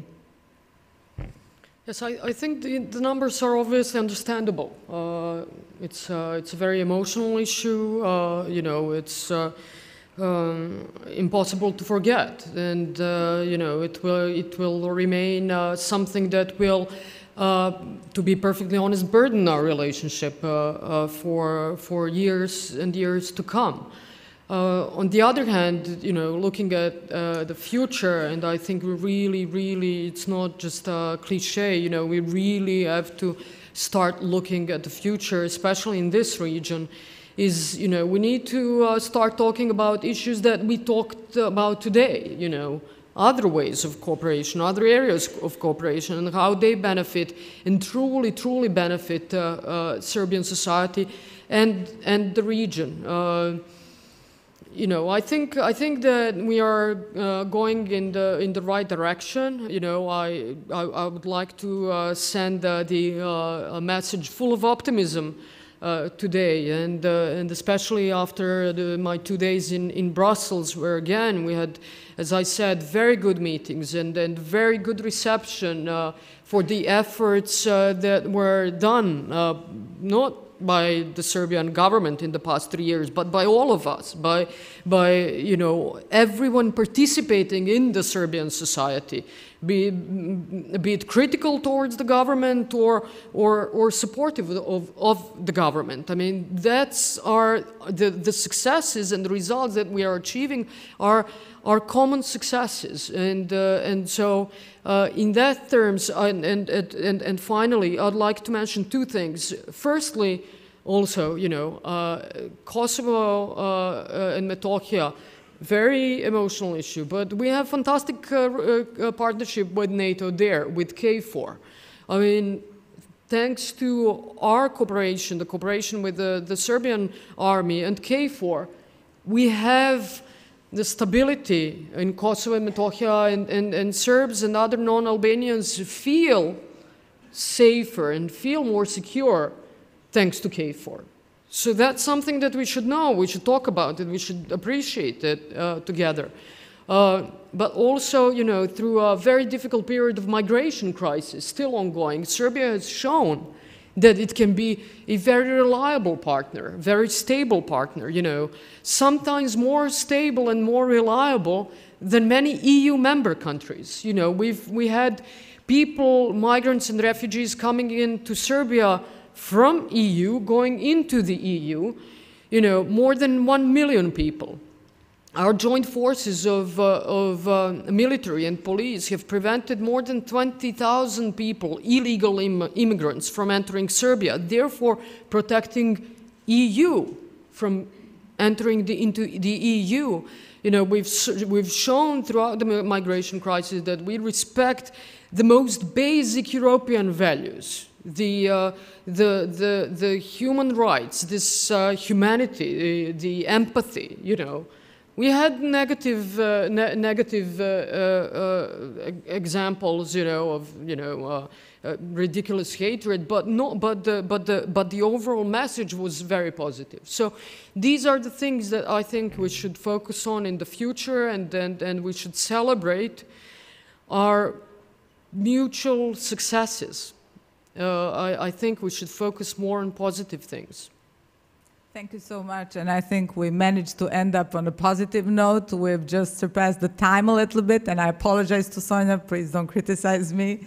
Thank you so much for the fascinating discussion, and I hope there will be more opportunities for this in the future. Please join me in thanking my panelists.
Ladies and gentlemen, the next session will start in 5 minutes.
Ladies and gentlemen, the next session will start in 2 minutes. Oh, 10 minutes.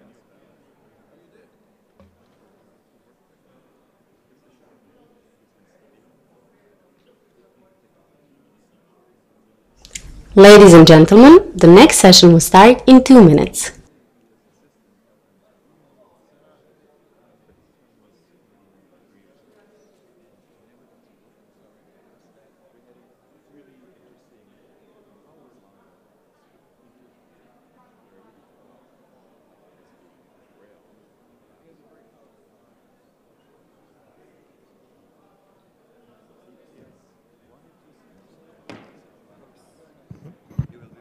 Yes.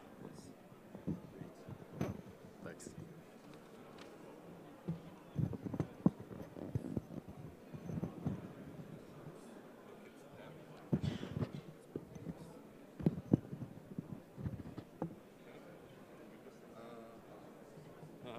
You're a little higher than me.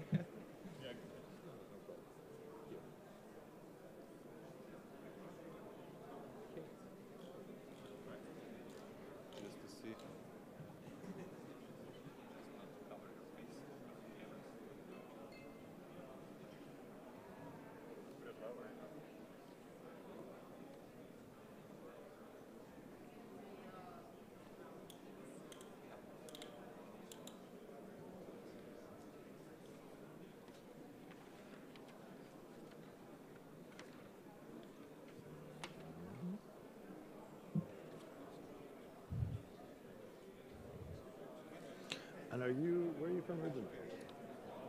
Oh, okay. Cool.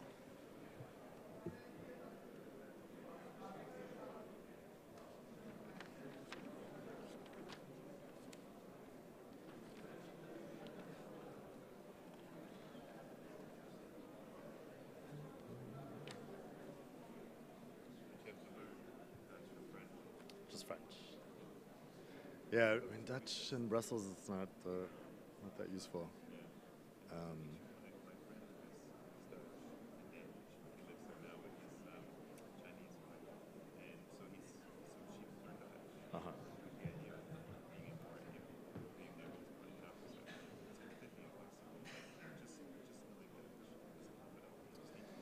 It's weird because, like, for government-related jobs, you have to speak Dutch. So because of the Brussels bilingual status, but then for practical purposes in the private sphere, it's very difficult because most francophone people don't speak Dutch.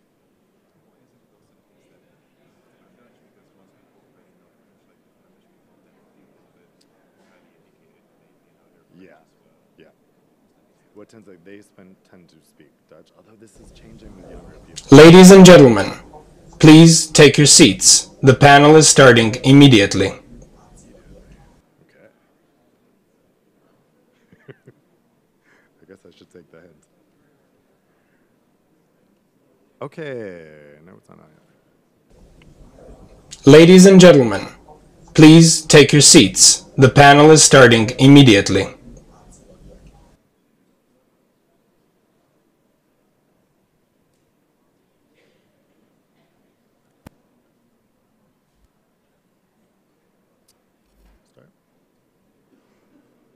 Okay, I think we'll go ahead and get started. Mic's on. Great. Welcome everybody to this panel on challenging inequality. My name is Dave Keating. I'm an independent journalist based in Brussels and Berlin, and I'm going to be walking you guys through this discussion. Now, our panel today comes at a very pertinent time, I think, because we are now in what we are told is the European recovery. After years of crisis, Europe is on the road back. As Jean-Claude Juncker said, the wind is back in its sails. But of course, this recovery is not being felt equally by everyone, and we see a lot of evidence of that. In fact, just last week, the European Commission came out with its cohesion policy report, where it looked at the economic health of regions across Europe, and the disparities are really, really striking. So we're seeing a big split in how the recovery is affecting people, both between regions, between economic classes. It's clearly not an equal recovery. And we know that, in fact, inequality is growing, not shrinking. And this is not a phenomenon limited to Europe. This is a phenomenon we're seeing throughout the developed world. The rich are getting richer, and the poor are getting poorer. And this has certainly contributed to the popular unrest and political upheaval we've seen in recent years. The statistics are startling. During the first 3 years of the recovery, 91% of all gains went to the famous top 1%. Today, in OECD countries, the richest 10% of the population earns 9.6 times the income of the poorest 10%. In the 1980s, that ratio was 7 to 1. In the 1990s, 8 to 1. And it was 9 to 1 in the 2000s. So it's growing inequality, and it's growing fast. Here's another example. In the 1970s, the disparity in remuneration between CEOs and average workers stood at 30 to 1. Today, it is now well above 300 to 1. The situation for developing countries is even gloomier. In 2013, more than 75% of the population in these countries lived in societies where income was more unequally distributed than it had been in the 1990s. So this is a problem being faced by all societies. What can we do about it? We're clearly in a time of great global upheaval. Things are changing. This also means new possibilities are opening up. So as things change, how can we change society to alleviate this growing inequality problem? And of course, the inequality isn't just economic. We're talking about multiple inequalities across the social sphere, health inequality, access to digital infrastructure. So we're going to talk about all of these issues with this very distinguished panel that we have collected here before you. I want to introduce each of them, and then we'll delve right into the discussion. So we'll start here all the way on your left. We have Mr. George Papandreou, who, as you all know, served as Prime Minister of Greece during the turbulent years of 2009 to 2011 as leader of the center-left Pan-Hellenic Socialist Movement. Today, he is president of the newly founded party Movement of Democratic Socialists, and since 2006, he has been the president of Socialist International. Next to him, we have Hakan Altinay. He is director of the European School of Politics in Istanbul and also a former non-resident senior fellow at the Brookings Institution. Next to him, we have Manuel Muniz. He's dean of the School of International Relations at IE University in Spain and the founding director of its Center for Governance of Change. Next to him, we have Jack Goldstone. He is professor of public policy at George Mason University and a global fellow at the Woodrow Wilson Center in Washington, D.C. And finally, to my right, we have Jonathan Mijs. He's an assistant professorial research fellow at the International Inequalities Institute at the London School of Economics. Gentlemen, thanks so much for joining me today. I want to start out with a general question to each of you, which is, how much do you think that economic inequality or inequalities in general have played a role in driving popular unrest over the past decade? Mr. Papandreou, why don't we start with you? I'll say, first of all, I believe it does play a major role. and I'll then say a few words about, in this short, brief statement, about some of the causes. But I believe it undermines the social contract, which has been so important, particularly in the developed world. And the social contract is undermining social cohesion and marginalizing large parts of our society, not only income-wise, but also as services, as you mentioned earlier, health, education, and so on. It has created a sense of injustice, so there's a sense that I'm working, but I'm not really up there for what I'm worth, and that has contributed to a sense of an anti-systemic and anti-establishment feeling. The system is not working for me. The sense of solidarity has been undermined in our society. So when we have a refugee problem or migrants, immediately people, or even ethnic problems in regions, immediately there is a question, why them and not me? Or what are they coming to take from me? If we had a sense of equality and a sense of prosperity shared, there would be much different, I think, psychology towards that problem. And of course, that is being used by certain politicians. There's permanent damage.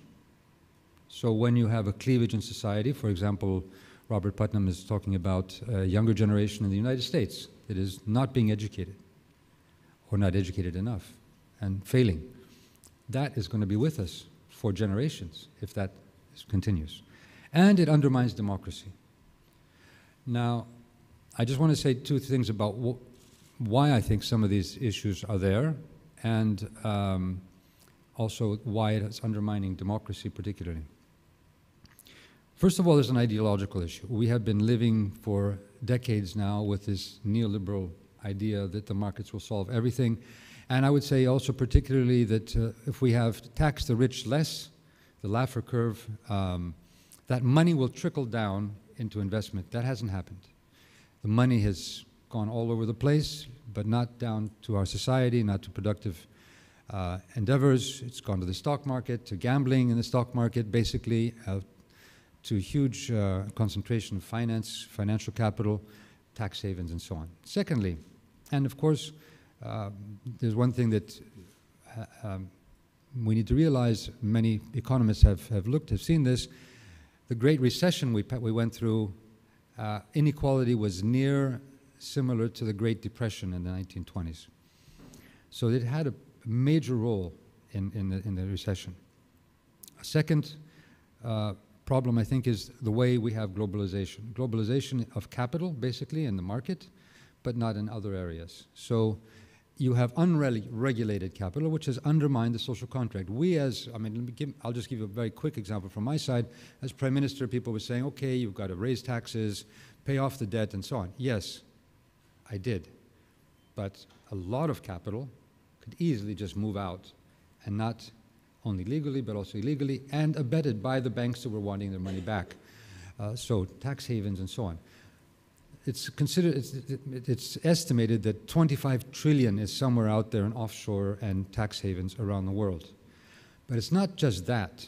We're talking about what an author called Rothkopf calls a richistan. It's a country, it's not just between countries, it's not also inside countries, it's sort of a new country which is less regulated.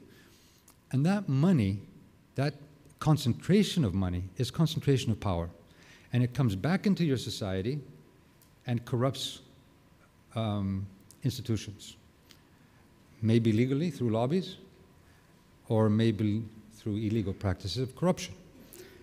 That undermines politics, it undermines a sense of the system working for you, and it also develops what I would say crony capitalism. And we're seeing that more and more. So I say that these are just some of the basic reasons why we see that inequality is feeding into, rightly into a sense of injustice, but then it's then easily manipulated by certain populists who scapegoat all kinds of problems rather than inequality itself, the migrants or the others or so on. And I think this is a major problem which we will be facing if we don't deal with. And I'm not getting into the solutions, that's maybe in a second round. It's interesting what you say about inequality of globalization. I think that's definitely something we're seeing. Hakan, let's turn to you. What role do you think that inequality is playing in this unrest? I agree with everything that Mr. Prime Minister has said, but still I think there's additional dimensions that we need to explore. I think the lenses and the frameworks we use to talk about inequality, which is now shared as a concern by everyone, right? From the Davos contingent to OECD, as you cited, from Piketty to Bob Reich, everyone pays lip service to this. And we assume that inequality is on the rise. You have given us statistics. But what is on the rise is national inequalities in number of key countries and not global inequality. I think this matters.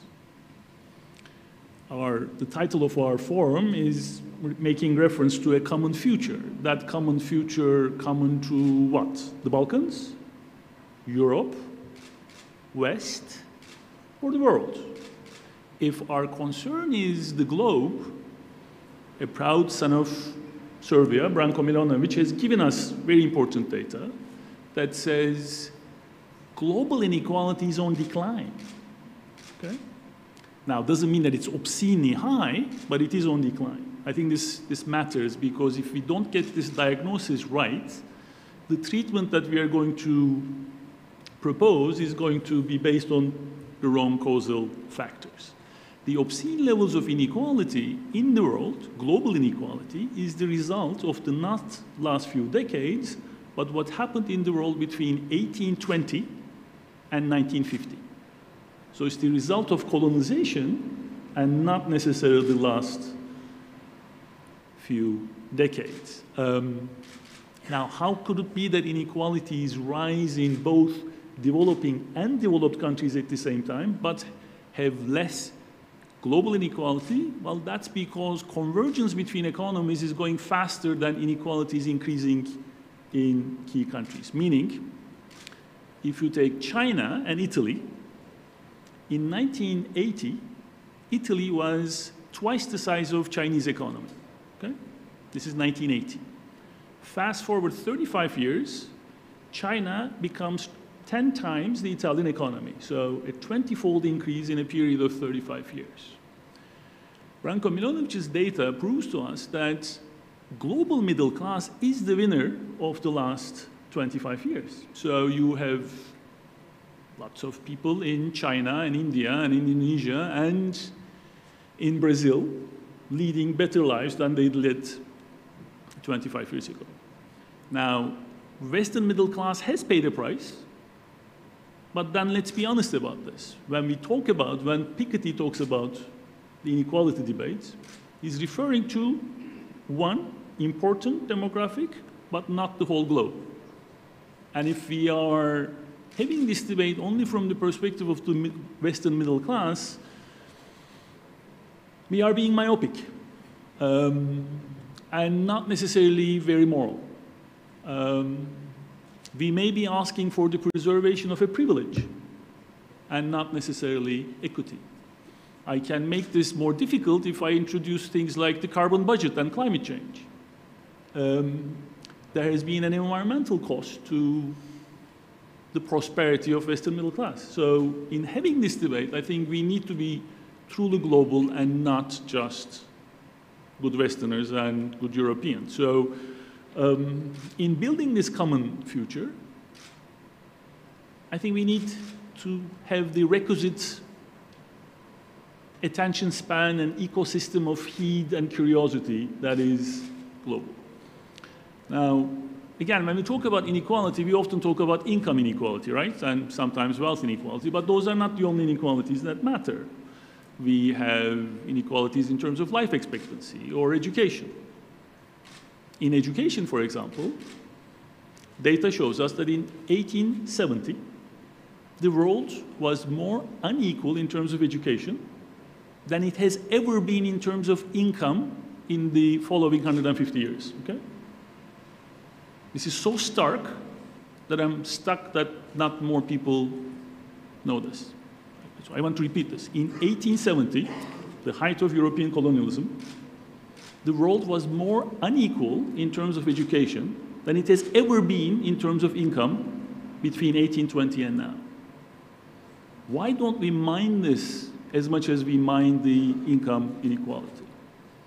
Are we to mourn what had happened in the last 150 years, or are we to celebrate that our friends in the South finally has the wherewithal and the language to tell their stories and make their claims? Do we welcome a world where, I don't know, Eduardo Galeano and Kishore Mahbubani and Dimitri Trenin asks us difficult questions, or do we only treat them as irritants? Are we welcoming a truly global forum that will imagine that common future, or do we want to hold on to our privileges? So, sorry to be a party pooper, but these are the questions that comes to mind when I look at inequalities around the world. Very interesting point, particularly contrasting global inequality versus inequality within particularly developed societies. Let's turn to Manuel.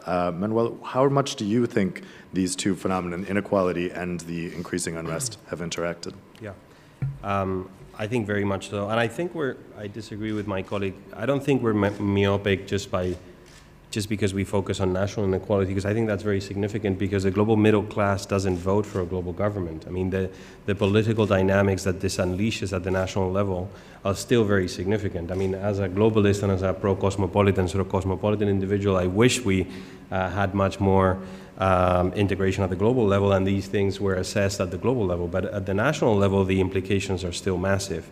I'll answer the question, maybe we can discuss this a little bit later, but my diagnosis of what's happening is actually fairly structural. I've looked over the last few years at the impact of technology and innovation on a whole range of fields. If I was to show here a graph, for example, plotting population, world population over the last 2,000, 3,000 years, you would see linear development until the Industrial Revolution, and then exponential development since then. If I was to show a graph of global GDP, you would see the same graph. It would be linear for hundreds of years, thousands of years, and then a spike after the scientific and the Industrial Revolution. So we live on the tip of that curve of exponential change. And I could show you 15 other graphs, calorie intake by people, the production of data, etc. This is the backdrop to my assessment of what we're living right now, because the implications of that velocity of change in the jobs market today and in income distribution and generation is massive. So I'll try to land that broader issue on the question that I was just asked. If you look at jobs in risk of automation today, and you look at reports from the OECD, you look at reports from the Oxford Martin School, you will see that a very high proportion, according to most people looking at that, of current jobs are in high risk of automation. We're undergoing a transformation in our jobs market, which is equivalent to what happened to jobs in agriculture, say from the middle of the 19th century to the middle of the 20th century. If you look at jobs in the US, just to give you an example, in agriculture, you had over 60% of people working in agriculture in 1860, 1850. By 1950, that figure had collapsed to about 5% of all jobs. In the same period of time, you had a huge explosion of productivity in agriculture in the US. So today, under 5% of people in the US work in agriculture. The US is a net exporter of agricultural goods. The same thing has happened in industry. If you look at jobs in industrial work in the US, it's collapsed to about a half of where it was in the 1980s. Productivity has almost trebled in that period. So you needed I think about 26 Americans in 1980 to produce $1 million of output in industry. You need about 6 today. So huge explosion in productivity, collapse in employment. By the way, just a side note, that means the US is reindustrializing in terms of output, something you wouldn't believe if you'd heard all of the arguments during the last presidential campaign. What it's not doing is creating jobs in industry, because those jobs are not going to go back to the US because of automation. Now, we're seeing the same process occur in services. The difference is it's happening much faster. Instead of taking 100 or 50 years, it's going to take 20 to 25 years. That is having a huge impact on the current distribution of work. And I just came back. I was sharing this with my colleagues. I was, the day before yesterday, I was in Brussels in the DG Research and Innovation, I'm on a sounding board for a report that the EU does every year on the state of innovation in the EU. Now, fascinating data. You have people seated around the room that have been working for the last 10, 15 years on number of patents, investment in R&D in Europe. They want to go back to doing that work. But what the data is showing is a systemic, is a paradigm shift in how technology interacts with productivity and with work. So this is not business as usual, and I'll give you some of the data of how that shift looks. We live in countries, many of us, very close to full employment. That's unfortunately not my case, but that's definitely the case of people in the UK and the US, and we still see massive job precariousness in the market. We live in countries where we've seen, in some instances, particularly in large companies, very rapid productivity growth, but we haven't seen income growth for the middle class. So there's something in the structure of the economy that has changed that means that traditional recipes of increasing productivity, competitiveness, etc., instead of producing the trickling down that the Prime Minister was saying before, actually lead to further precariousness. My thesis is that has to do with technology and how technology is allowing companies and actually states as a whole to be highly productive and competitive without creating jobs or remunerating them better.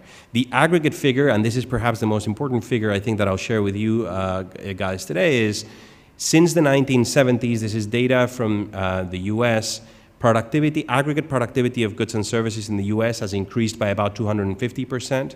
Labor wages have remained stagnant. Now, this might seem like an obscure piece of data, but I'll tell you, this is the underpinning argument behind the idea of the fracture of our social contract. If you take our economic development model and you summarize it in its simplest manifestation, what that model says is with increases in productivity, that trickles down through wages and feeds and constructs and sustains a middle class. That has ceased to happen since the 1970s. So the central function of wages, which has been that of sustaining the middle class, labor wages, has ceased to work since the 1970s. This is a major development. It's feeding a great deal of a stagnation in the middle of our income distribution and growing inequality. So, and I'll finish with this, I think this is producing the rise of the precariat, which is this new economic class that is behaving more radically politically. And this is a space, I won't get into the details because we don't have time, but that I've worked on a lot, which is the political economy of that class. How is that class behaving politically? And I'll give you the conclusion. It is behaving in a very polarized manner. So the voting has polarized to the extremes in most of our countries, and that is precisely because of the emergence of that class. So my final argument here to you, and these are just the opening statements, is stagnation of the middle and inequality are central to the political dynamics we're seeing in the West. This is a real threat to the liberal order and the liberal architecture that was constructed since the end of the Second World War. And the issue is of such a structural and systemic nature that in my mind it is equivalent to what we went through at the end of the 19th century, beginning of the 20th century with the Industrial Revolution, where we also had a major shift to the structure of the economy. We also had the rise of a new economic class. At the time it was the precariat. We also had the fracture of our social contract and a huge political convulsion that ultimately led to the redrafting of that social contract. Now, the big question for me, for this panel, for us, and for the next 20 years for political science and government studies and governments around the world is how do we build a new social contract? How does that look? And from an economics perspective, how do we introduce economic and political sustainability into a system where labor wages have ceased to perform the traditional function that they have of redistributing wealth from capital to labor? That is a massive question. Some of us have adventured some answers. I was part of a group advising and producing documents for the G20 thinking about this. We can talk about this in the next round of questions, but I can tell you we're only in the beginnings of this process. Very green ideas out there. I mean, there are issues about universal basic income, changing the taxation of states. The implications are massive. And we're only at the beginning of this. So the structural nature of this issue is humongous, and the consequences are very dire. And unless we see this through a structural lens, I think we're going to be addressing small symptoms of what actually is a much more systemic and paradigmatic shift in how our economy works.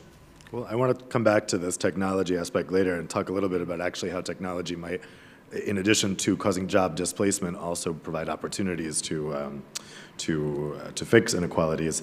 Jack, let's turn to you. What role do you think inequality has played in some of the political upheavals we've seen? Well, I want to follow up on some of the comments by my panelists and say there are many different kinds of inequality that we have to deal with. There's the inequality across different countries in Europe, between northern and southern.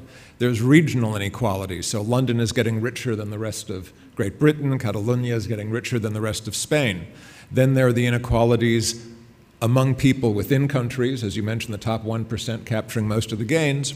But other inequalities, as Hakan mentioned, are smaller. China has risen compared to other countries in the world. Turkey has risen compared to other countries in Europe. Those are good things, but they create new political pressures of their own as the countries that are rising become more assertive and want a larger role. Now, all of these inequalities, I think, affect us politically, not because of the income inequality per se. People can accept that. What really is troubling is that the inequality has come with a cultural shift, where people in the regions or classes that feel they're losing out feel that they're being blocked, that they're being disrespected, that they no longer count. And this is making them angry, understandably. And that anger is not targeted at the rich. That's one thing that's interesting. The rich are considered people who have succeeded. They have done what we all want to do. They've gotten ahead. The anger is really directed at those people who were supposed to be providing rules and institutions that protected ordinary people from being left behind or left out. So conventional politicians, intellectuals, experts get the brunt of the anger and the blame, although there's still anger at those who are seen as unfairly benefiting from the efforts of the cosmopolitan elite, so foreigners, immigrants, and minorities. This dual anger at the elites and at the outsiders has fueled a resurgent nationalism of an intensity that we really haven't seen since the 1930s. If globalization was seen as an escalator that carried everybody upward, no matter what step you were on, I think people would be more open toward a globalized, integrated world. But instead, people see globalization now as a revolving door. It lets a few people in favored positions to get through and get very wealthy, but it closes off access to most other people. And facing that situation, people want to blow up the arrangements behind globalization. They think these global abstract laws don't protect their interests. So they want strong national leaders who will protect them. And we see this everywhere, whether it's in the United States or Poland or Turkey or the Philippines or China or Russia. Even the resurgent minority parties, Alternative for Deutschland, for example, are parties that promise to put the interests of their national community first and to be strong about it. Now, the problem with this approach is if everyone is adopting it, it raises the risks of real conflict. Even in North America, the United States is now seeking to renegotiate with Mexico and Canada the principles of our North American Free Trade Agreement. But what principles should guide that negotiation? If you believe that a dominant power should use international arrangements to preserve its dominant role or be a winner, as Donald Trump suggests, then you want to reinforce and increase the inequality that exists. On the other hand, if you believe a trade agreement should help those who are in a weaker position catch up and move forward, then you want to negotiate a different kind of arrangement altogether. So I'm very concerned that the different kinds of inequality that we see are creating a series of crises. We're seeing fractures within nations, such as we're seeing in Spain this week. We're seeing fractions within the European Union, as we saw with the Brexit vote. We're seeing fractions in international trade agreements as countries jockey for position. And we're seeing increasing tensions between the United States and China, between Turkey and Europe, as these countries that have done well in the reduction of global inequality are asserting their national interests. So I think we do need new frameworks, both within nations and across nations, that will restore people's sense that the rules are fair, that the corrupt are not the only ones that benefit, and that the governments that they elect are actually protecting their interests. If we don't have that, we risk losing democracy at all levels. Jonathan, let's turn to you. You've done a lot of work in looking at how people perceive and adjust to social inequalities. So how does that perception that they have play into then, their voting patterns or their feelings of anger? Yeah, thanks for raising that question. And that's what I wanted to do in my comments, sort of bring back the question to national level inequalities in income and wealth.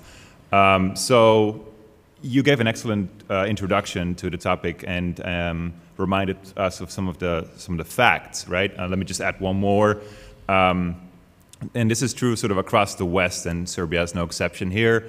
The top 10% in these countries takes home about a third of the income pie and owns about 2/3 of all wealth, right? So, and that's steep even for a birthday boy or girl. That's a large part of the pie to take, I would venture. So what has been the response of the rest of the population, of the 90%? Yes, we've seen some political turmoil, and I'm sure we'll be talking about that more soon. We have seen some movements and demonstrations.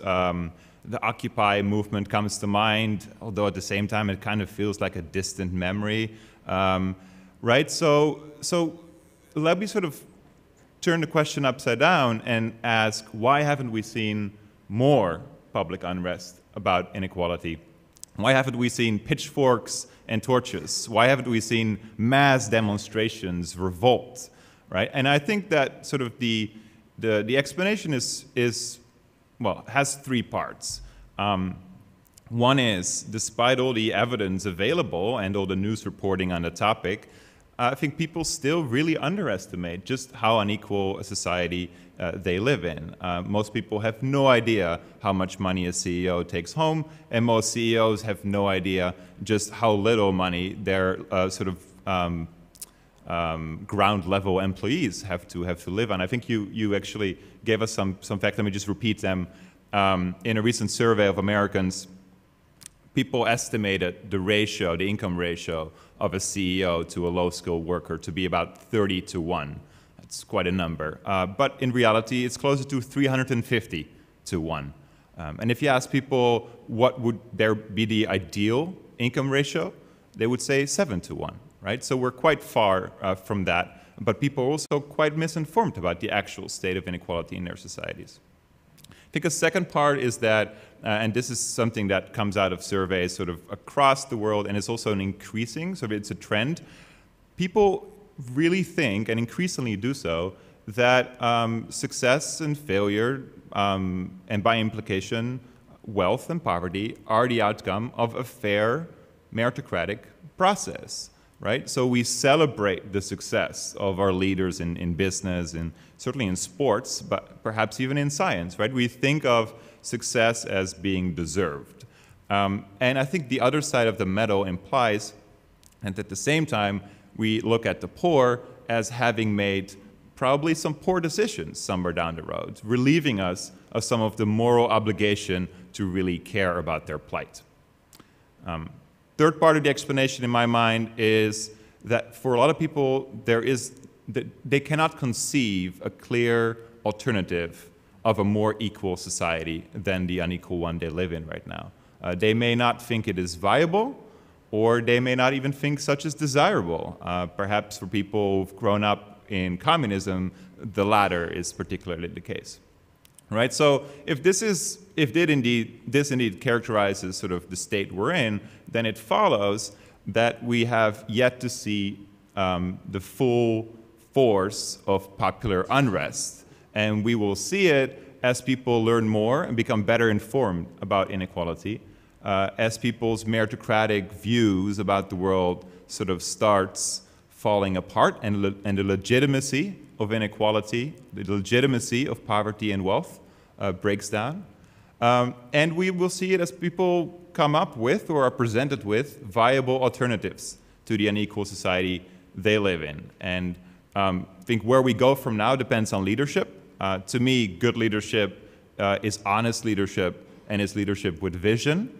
But all I can say is that the kind of leadership we will see will determine whether inequality proves to be an opportunity for democracy or a threat.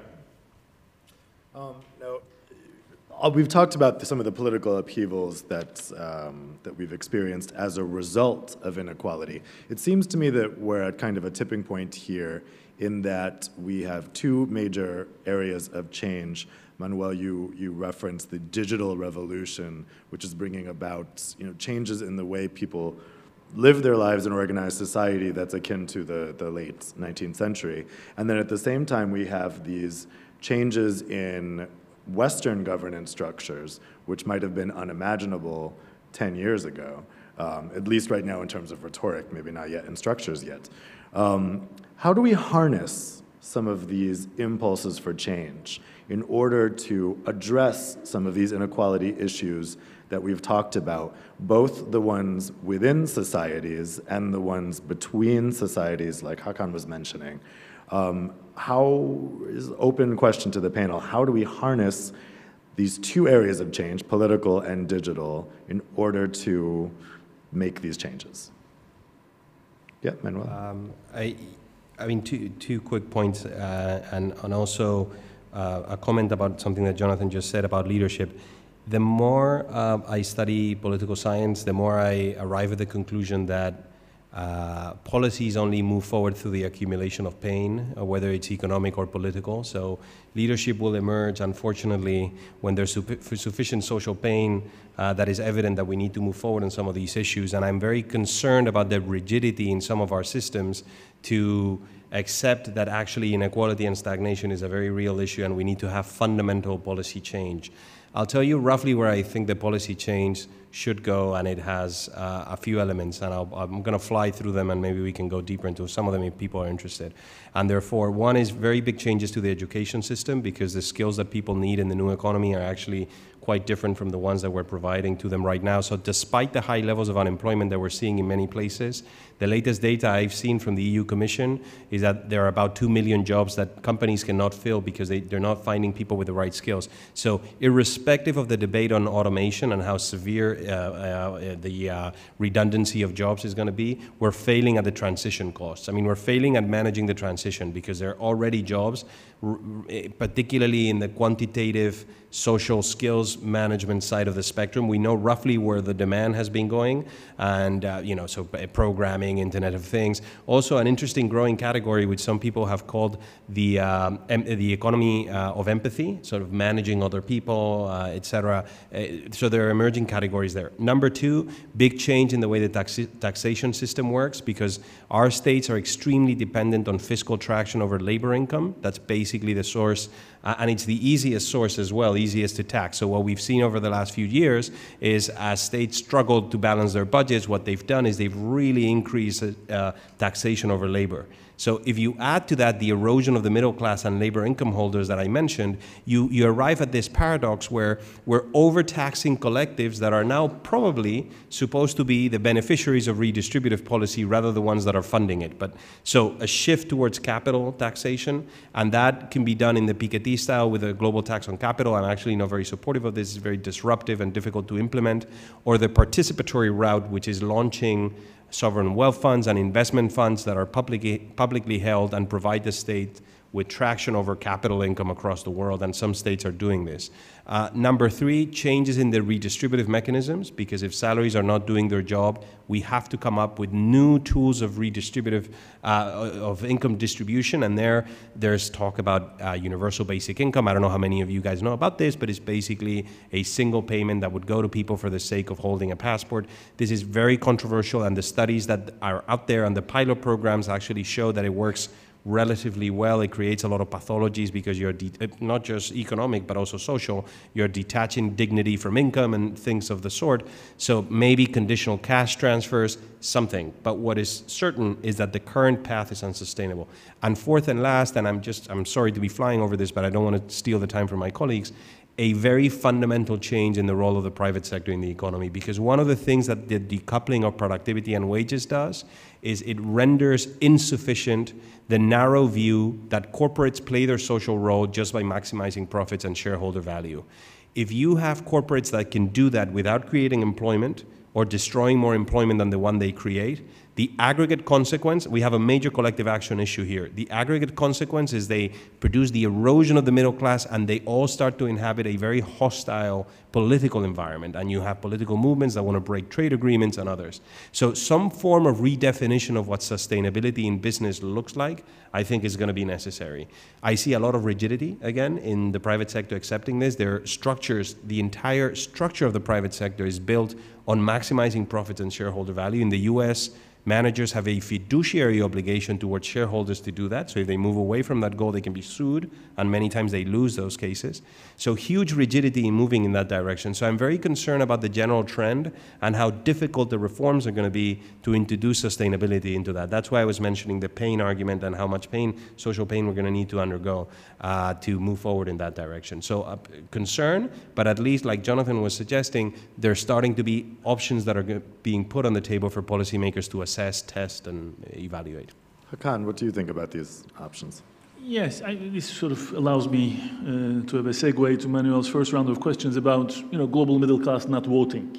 And national middle classes do vote, and national elections are big, discrete events, catches headlines, and we pay attention to them. But global middle class does vote as well in the formation of the global social contract. National contracts are not the only ones that we care about.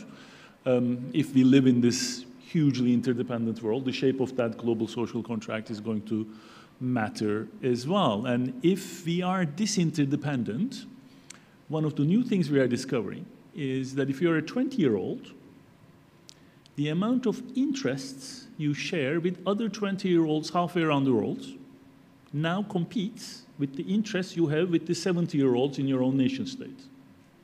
Now, this has never happened before. Now, the 20-year-olds around the world don't have the technology and the forums to talk about this. There was an interesting debate between Mark Zuckerberg and Yuval Harari 6 months ago, where Zuckerberg wrote this letter about a global community through Facebook. And Yuval Harari, who I think authored this excellent book on Homo sapiens, said, no, communities are not formed in that manner. You actually have to come together and spend enough time, establish bona fides.